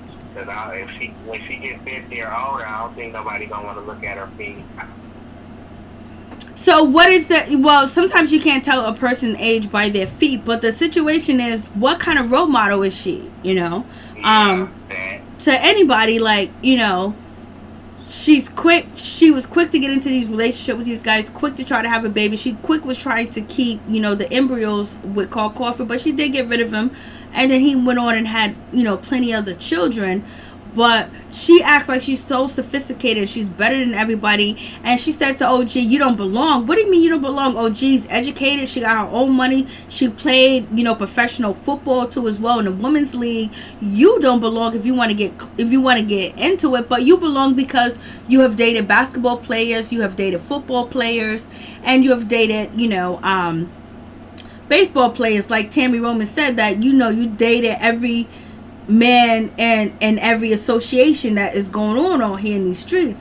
But she put women down for so long, you know, on being on Basketball Wife for 10 years, and now ain't none of them out here selling their body or a piece of their body. She's selling her feet. Like, come on, baby.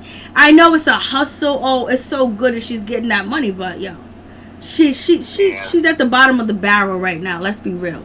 Yeah.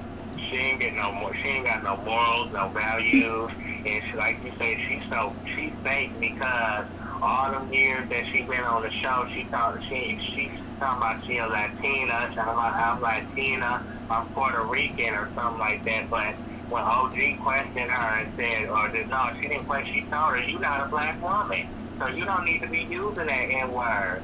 Then all of a sudden, she says, well, I'm an Afro-Latina. No, you not.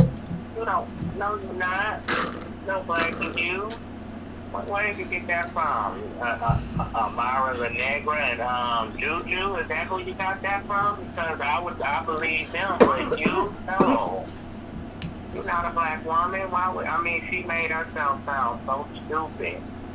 It's like all of a sudden when somebody tells you to your face the truth that you're not black and you don't need to use that N-word, then she want to come out and say I'm an Afro-Latina. Like, come on, that's how OD was able to check her. Yeah, you know, she's just, you know, she called her, you know, all types of names and made fun of her feet, made fun of her everything, you know, just, you know, totally disrespected her. Oh yeah, she showed it. Then like OG checked her on that too, and then she said, "See this," or she said something to an Evelyn shut her mouth. In that scene, I remember that. Evelyn looked at her like, "Whoa," you know what I'm saying? I'm not used to nobody talking to me like that. Because OG was not scared of her at all.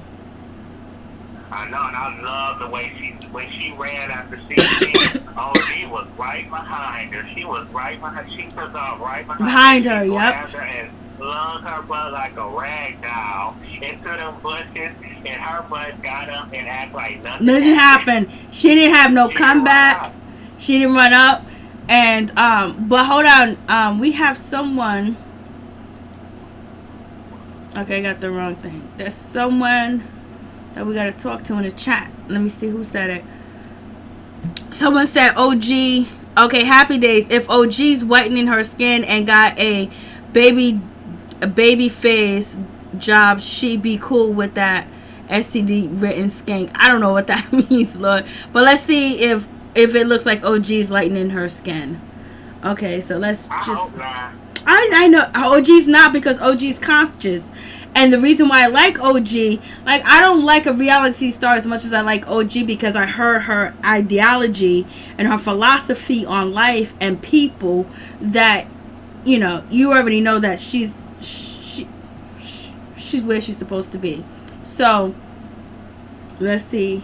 Does it look like she's? I don't think she ever do that. Or maybe somebody said that. Maybe somebody said that about OG. But okay, this is a recent picture of OG. It doesn't look like she's whitening her skin in this picture. That's recent. Then we'll mute this and then play.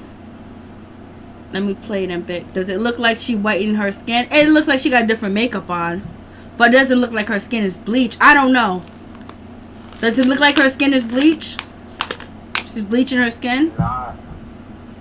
It just looks like she got different. It looks like she got different makeup on, and they contour very well. Whoever did her makeup did a very good job.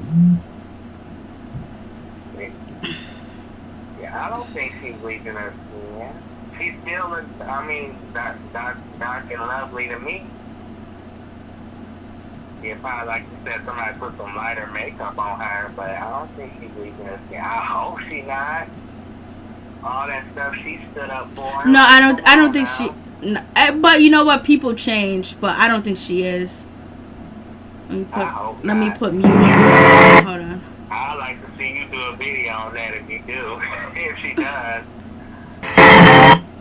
But yeah, it don't look like she's doing it. I don't want to believe. Now right there, she don't look like it at all.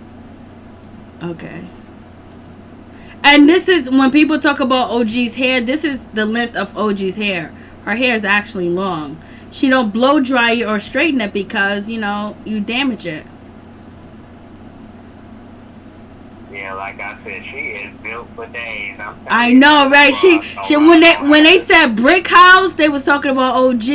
When they was talking about brick house. Okay. I'm telling you, she is a powerhouse, and I'm so glad that she on that show.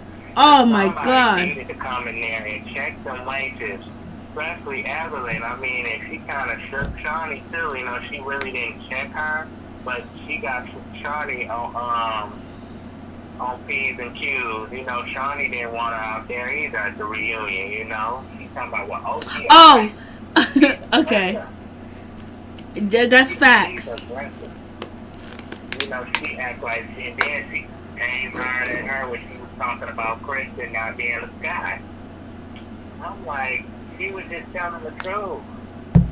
Facts. I just don't get mad at her for telling the truth. I mean, she didn't say nothing degrading about it. She just said, you're not really, you know, your husband not really a guy. He was adopted. Or, you know, he was, yeah, basically he's adopted. He ain't no real guy. I don't see how. And Shawnee talking about, well, you can't expose people's families like that. I'm like, girl, shut up. Okay. She was just being honest. I know, she Kristen was coming at her, disrespecting her.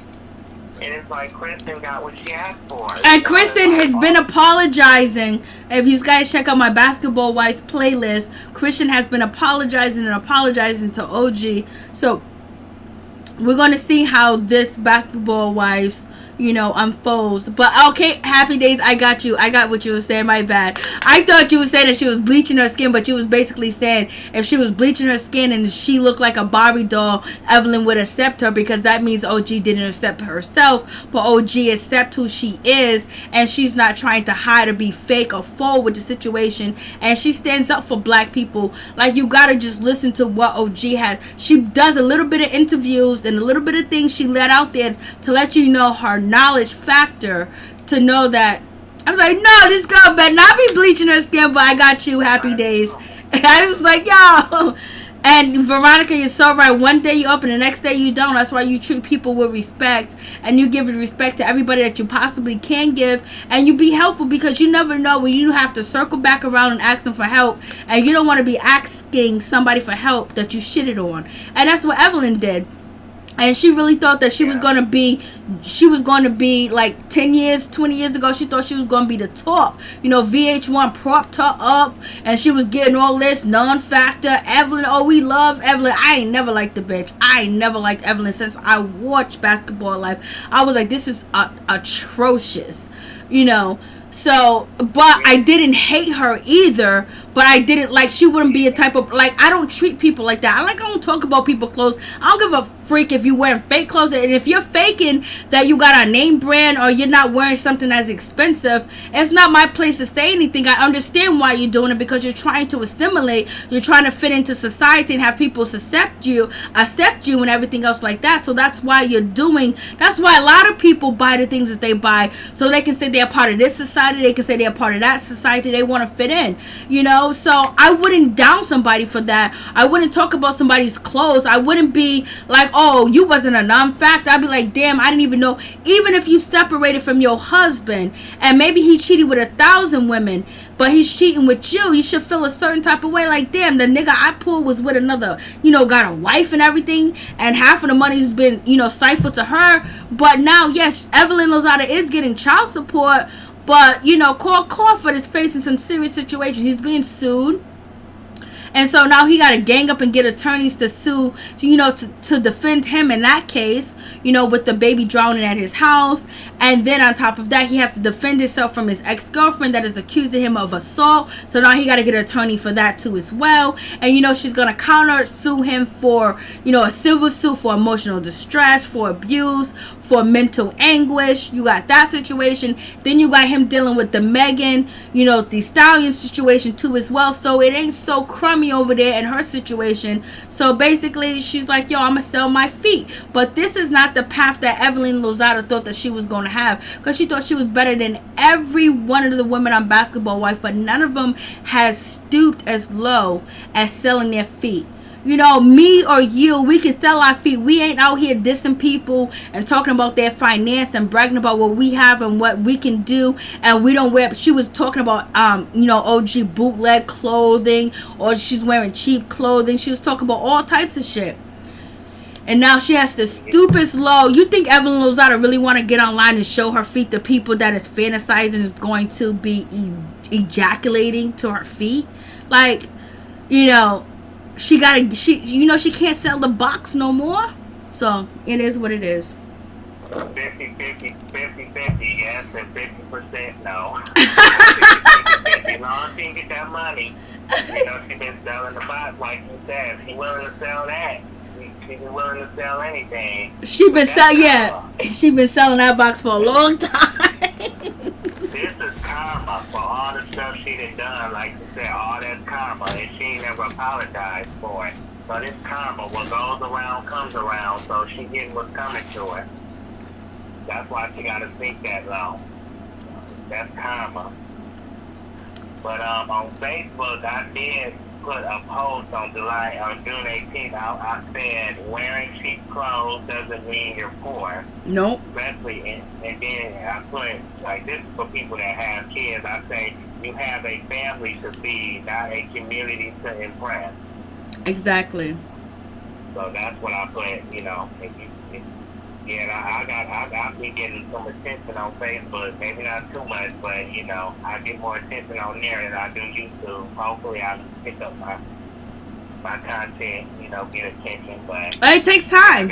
It just takes time. But Facebook, you attach everything from Facebook to YouTube. And that's what you do.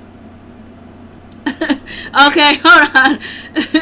She's showing feet now, but before it was over, she be selling over body parts, and as she been selling for a long time. She been selling on the DL. She can't sell no more. I was like, girl, you didn't go get Vince Carter. Vince Carter retired. But everyone said that these players don't want her no more. So she's out here selling her foot. She's selling her feet, baby. She dogged people, called them broke, talked about everybody, cracked about their clothes, and look at her. We only what are we 3 months in, 2 months in the coronavirus, and she's all here already selling body parts. Eventually, people that she gonna have to be like other people and sell the private parts on there, because that's what everybody that's on there doing. She's the only one on there that's selling feet. So eventually, she gonna have to. I mean, she likes to, dress half naked and strut her stuff anyway. She has to pat herself down on that episode. Yeah, she's living she's living beyond her means. Maybe she could do that on OnlyFans. So I just see the picture you showed it. So she is going to. So pretty soon we might get a picture of Evelyn in Dubai. Pretty soon we might get a picture of Evelyn in Dubai. We might get a picture of her in Dubai selling it, baby. But I mean, she dogged out so many black women on this show. She dogged them out, got them fired, talked about them, talked about their husband, talked about their relationship, talked about their hair, their shoes, their clothes, how much she was better than, and she was ready to pop off and beat them up. And this bitch didn't do nothing to secure her future. She been on Basketball Wife for over a decade, and she ain't got nothing to show for it, where she's selling shoe dazzle, and she's over here selling her foot. You're selling her feet for people that have sicknesses and fetishes just to, make ends meet. Like, come on, baby girl. I thought your coochie was all like, you even sold a book about how good your coochie was and how you can get this money and dating all these elaborate celebrities. And look where you at now. You selling your foot. Did you think you was going to be here, Evelyn? No, you didn't. No. Royce is another person that stood up to her. I like that, especially when you saw. I was seeing that video clip when she threw that glass at Royce. I think she missed her, but I know Royce came back and punched her. No, she threw a glass back at her, and she hit her, and then she grabbed her. And she wasn't gonna let her run, because Evelyn was gonna try to throw that glass and run, but Royce stood up to her. Royce is much smaller than her. But Royce stood up to it. Royce just turned 40 this month. And Royce prettier than her. And Royce is chilling. Royce is handling her business. She ain't selling nothing like that or anything. She's having fun with her kids. She's having fun with her husband or whoever she's in a relationship with. And she's happy. And look at Evelyn. She got to be out here hustling day and night selling her foot. What's going on with you, Shawnee? Shawnee O'Neal. I thought she was your best friend, baby girl. But Shawnee O'Neal already took care of Evelyn. When Evelyn came back to Basketball Wives, which is Basketball LA, she was already over with Cole Crawford. She didn't have any money. Shawnee O'Neal came through, rented her a condo, and basically they was going to run with the storyline that she is still with Cole Crawford and engaged to him, and they was going to get married, and then they was going to, slow leak the story that they are separated. I already covered this. You guys can check out my basketball playlist from the beginning, from Jackie Christie to all the situations, and Shawnee put it together. They even lied about all that stuff when she was giving herself injections. She wasn't even with Chad then. Chad was living in a whole new house. He put her somewhere else, and he was out here doing, not Chad, I mean to say Carl Crawford. They were already separated. So all that was a lie when she was like, I'm with Cole Crawford, and then all of a sudden Shawnee's giving her shots. I never did this before. He wasn't even trying to have no kids with her because he was already done with Evelyn Lozada because his family did not like Evelyn Lozada. None of his family members or his business partners liked her. And so it was an uphill battle, and they eventually won, and he did not marry Evelyn Lozada. Then on top of that, he was out here doing his thing. Yeah, he didn't respect her. I don't know why he had a baby with her, but at least, like I said, he ain't gonna lose all that money in court. He gonna lose the majority, but she's still gonna be able to get some money out of him. Yeah. But I just thinking all that, like you said, I think it's karma. I think karma, what goes around comes around. That's why she's going through the situation that she's going through. And she didn't, like you said, she didn't take advantage of that platform to try to expand her brand. And she's a prime example. That's why I hope that new people that get on these reality TV shows now, expand their brand. Yep. Yeah. Don't be another Evelyn. I tell you that. Do not be another Evelyn. Use her as an example that to someone that you don't want to be.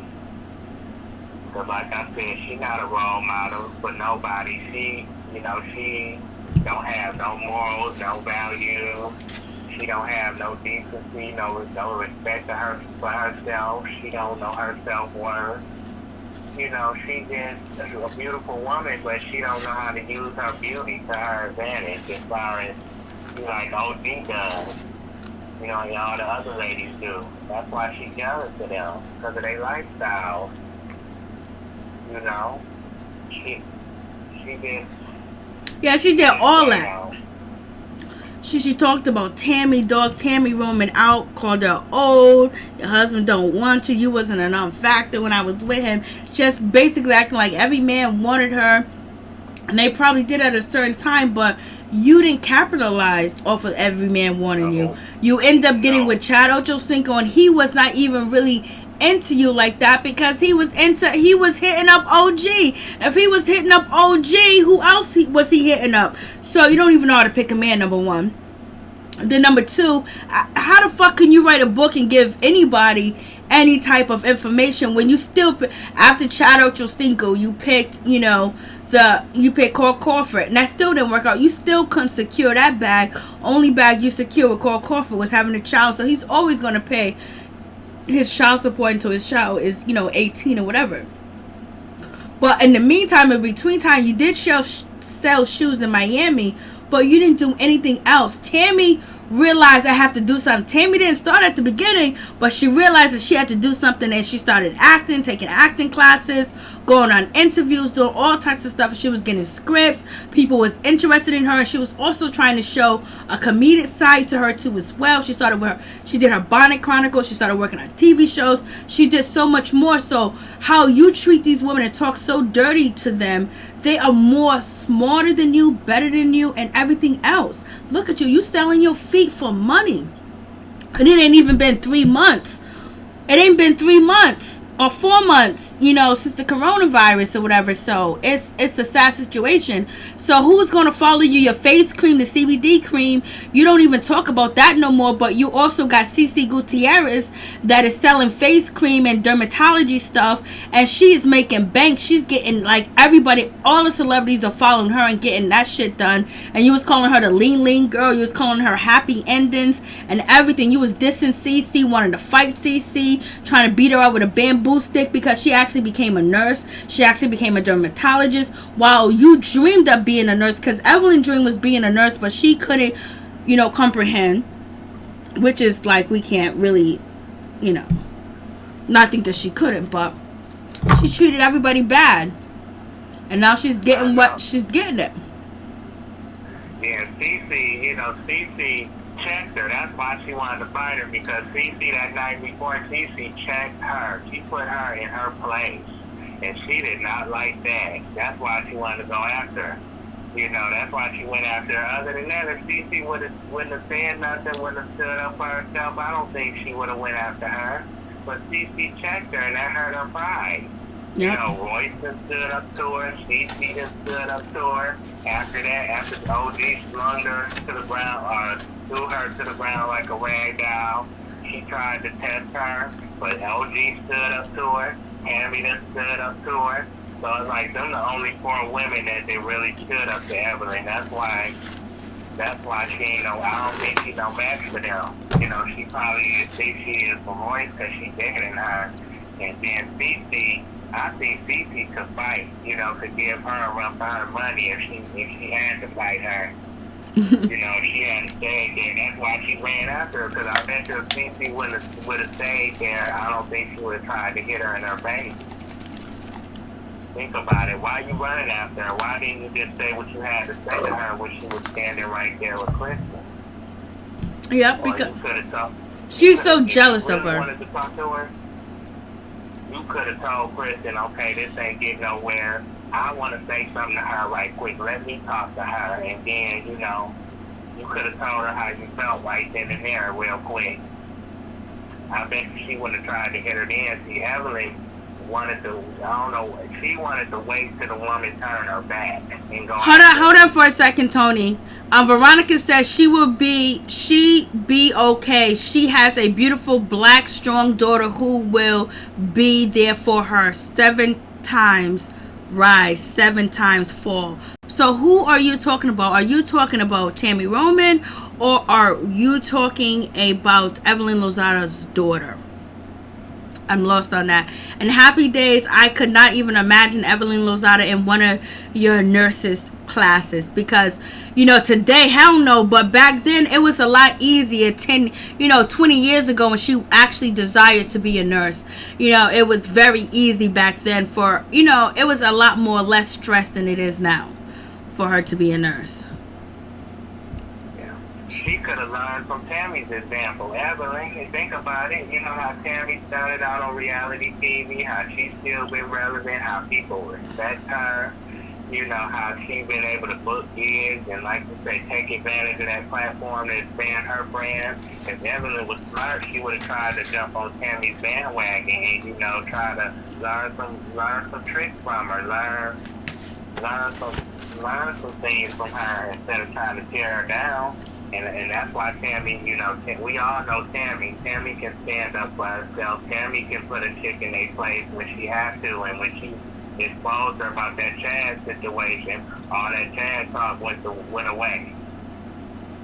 You know, you see how everybody was on her side when it came to Chad. But when Tammy brought that truth to light, people started losing respect for her even more. They didn't respect her no more. That's and on the spiritual journey. What happened to your spiritual journey, Evelyn? You got baptized and you selling yourself on. Exactly. She's supposed to be saved, and she's saved from God, and now she's trying to reap money off of people's illness, some people fetishes, and it's sexual too as well, because it feeds their desire and their gluttony. So therefore she is still committing sins. Oh wow, happy days. I didn't even know that. Well, it is what it is. Thank you, Tony. I appreciate you so much. Much love to you. We at 1 o'clock in the morning. God bless you. Thank you for coming through.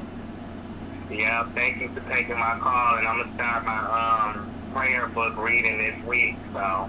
All right. Much love to you, Tony. Thank you so much. Yeah. We'll talk about it. God bless you, and thank you for your input. Yeah, you're welcome, Queen. And please go check out Tony Norris's YouTube channel. Please, you know, type in the chat so people can know who you are. Thank you guys for coming through. When you have life, you have hope. I don't know who you're talking about, Veronica. Are you talking about Evelyn's daughter? Are you talking about Tammy's daughter? Who are you talking about? I'm lost. Tony, thank you so much. I don't know what they're talking about, Tony. I'm lost. All right, thank you for liking the video. I'm typing the chat so people can know who you are so they can check you out. I will. All right, God bless you, and thank you for your time, and thank you for waiting on hold. I put you on hold because I knew we was going to talk a little bit longer than ever, you know what I mean? So that's why, and thank you for being patient. Yeah, you worked away, and I enjoyed talking to you as always. Much love to you. Thank you so much. You too. Thank you. God bless. Bye. Bye-bye. Tony's a sweetheart. Please check out Tony's YouTube channel. I don't know who you're talking about, Veronica. I'm trying to figure who you... Oh, so Veronica, you're talking about Evelyn's daughter. Well, Evelyn's daughter has been out with Usher. And Usher has been known to have, you know what. And then on top of that, I don't know if her daughter's gonna be able to. Her daughter's gonna be just like her mother. I think Shanice is a nice girl, and she's much smarter than her mother, but she has picked up her mother ways of hustling. When you call your body, but hopefully Shanice is in school and she's doing something different than her mother, not just using her looks to get around.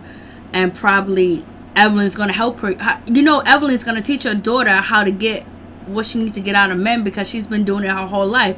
That's like, you can't tell an ex-drug dealer, if you see an ex-drug dealer or an ex-prostitute and basically they're not doing it no more, and you're about to jump into the scheme of things, they will love to give you all the low down information.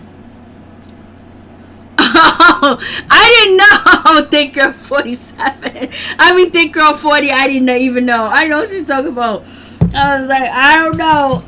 I like her daughter, because her daughter didn't try to get into the beef when it comes to Jackie and Jackie's Christy and her kids or anything like that. But look how she's raised, baby. Just look how she raised. She's gonna want everything that when you are brought into that life of fame and success and having luxury things, when that shit is taken away from you, you think less than. You don't want to be like regular people. So she's accustomed to that life, so she's going to be accustomed to doing things to get that life. And that is Evelyn's daughter, because her mother would do anything to get it. And you don't think that she sends that vibe to her daughter too as well, even though her daughter, talks very differently than Evelyn, acts very different than Evelyn. It's going to pick up that hustling vibe. Hustle, hustle, hustle. Usher is my age, and he's robbing the cradle over there. But I don't know. I know. I don't know if anything ever happened, because after that it was hush hush. It was, trippity, not saying anything about the situation. So I don't know. Do you think Usher hit or not? If you ask Jennifer Williams will tell you that, Evelyn's daughter was out here in the streets a long time ago in Miami doing the thing. That's what Jennifer Williams said. And Jennifer Williams said that Evelyn's daughter was taking care of the house and she was getting operations under the age of 18. But that's what Jennifer Williams says. It's up to you if you believe what Jennifer Williams says about how Evelyn Lozada raised her daughter. But it is what it is. Thank you guys so much for tuning in, and I really appreciate you. Sky Nunu, thank you for coming through. Thick Girl 40, thank you for coming through. Happy Days, thank you for coming through. Norris Tony, thank you for coming through. Victoria, thank you for coming through. I was like, I didn't know who she was talking about. Erica, thank you for coming through. Yeah, your kids can provide, but doesn't mean they're gonna provide the right way, or they should have to provide for you when you had an opportunity to do the right thing, and you had years to put your shit in order. Jennifer Williams ain't got to sell her feet. Jennifer Williams ain't got to do none of that shit. Tammy Roman ain't got to do none of that. And also, Shawnee O'Neal ain't got to do none of that. But thank you guys so much for, coming through. Nay, Logan, thank you for coming through. I really do appreciate it from the bottom of my heart. Cinderella, thank you for coming through. And also, grown folks that came through. Grown folks relationship. Is Shawnee with the show? Yeah, she's still with the show. I'm sorry I didn't see your question. Evelyn tried to get with Rob Kardashian. Yes, she did, but that wasn't going to work out because he's infatuated with people that look like Black China. He's infatuated with black women, with bleaching their skin and everything else. Tony Brinkley, thank you for coming through. Yeah, pay her. They use her all season long. Okay, I'm looking at some of the names. Marlon White, thank you for coming through. I really do appreciate all my peeps that came through. Donna Williams, thank you for coming through. Mike Carter, the Mike Carter Show, please check out his YouTube channel. Thank you for coming through. I appreciate it. Norris Tony, please check out his YouTube channel. He was on the phone with me for a long period of time tonight, so please check him out. Donna Williams, Grown Folk Relationship, thank you for calling. I really do appreciate that. Happy Days, thank you for coming through. I really do appreciate you always and forever. Sky New Sky, I really appreciate you always coming down and dropping down on the videos that I upload and telling people to like, comment, and subscribe. I really do appreciate that. You don't have to, but you do it. And God bless you all for the support, because I really need it and I really appreciate it. So thank you guys for coming through. I really do appreciate it. God bless you and your family, and thank you for rolling with me. Thank you for supporting me, and I try to support you as best way that I can too as well. Thank you guys so much. This video is not going to be monetized because we talked about, race. We talked about, black people and how they've been mistreated by, the police department. So therefore, anytime I talk about videos that have to do with, race and have to do with the injustice of black people, injustice of our people, injustice period, and race relations, no matter what terminology that I use, the videos usually, demonetized. So thank you for the donation, Librick. Thank you for your donation. I do appreciate that. I think I did put my Cash App in, and a lot of times that people, when I do want to talk about all these, issues that are facing us, it's just that so many times that sometimes they would take down a video, sometimes the video would be demonetized, and so I got to use the perfect wording, and sometimes it's hard to use the perfect wording. I could use the perfect wording when I'm not live, but when I am live, like I'm talking to my peeps, I'm talking to my people, whether they black, white, or whatever they are, that's my peeps and my people that are in the chat room. I'm going to talk to you. You give me feedback. I feed off of what you give me, and we feed together and we talk. And so therefore, I won't be that proper person, use the proper words so my video don't get demonetized, but it is what it is. Much love to all my peeps and my peoples. You guys stay up, you stay woke, you stay protected. Tell your children, tell your neighborhood, tell your peoples to watch their self, watch their back, and just pay a close attention to what's going on, because none of us want to be victims. We're going to be victorious in any situation, so we have to be prepared and ready for things just in case they do pop off, for real.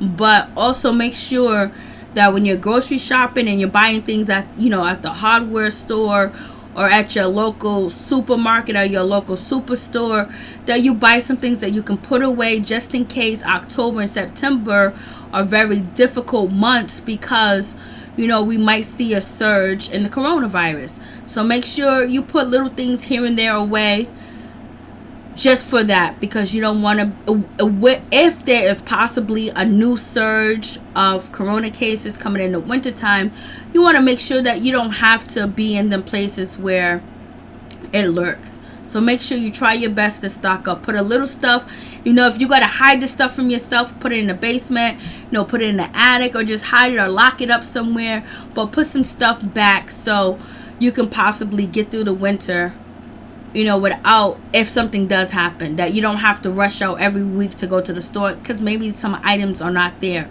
So just be careful and be aware, and love each other and love yourself. Amen. Thank you guys so much. I appreciate y'all. Y'all my people.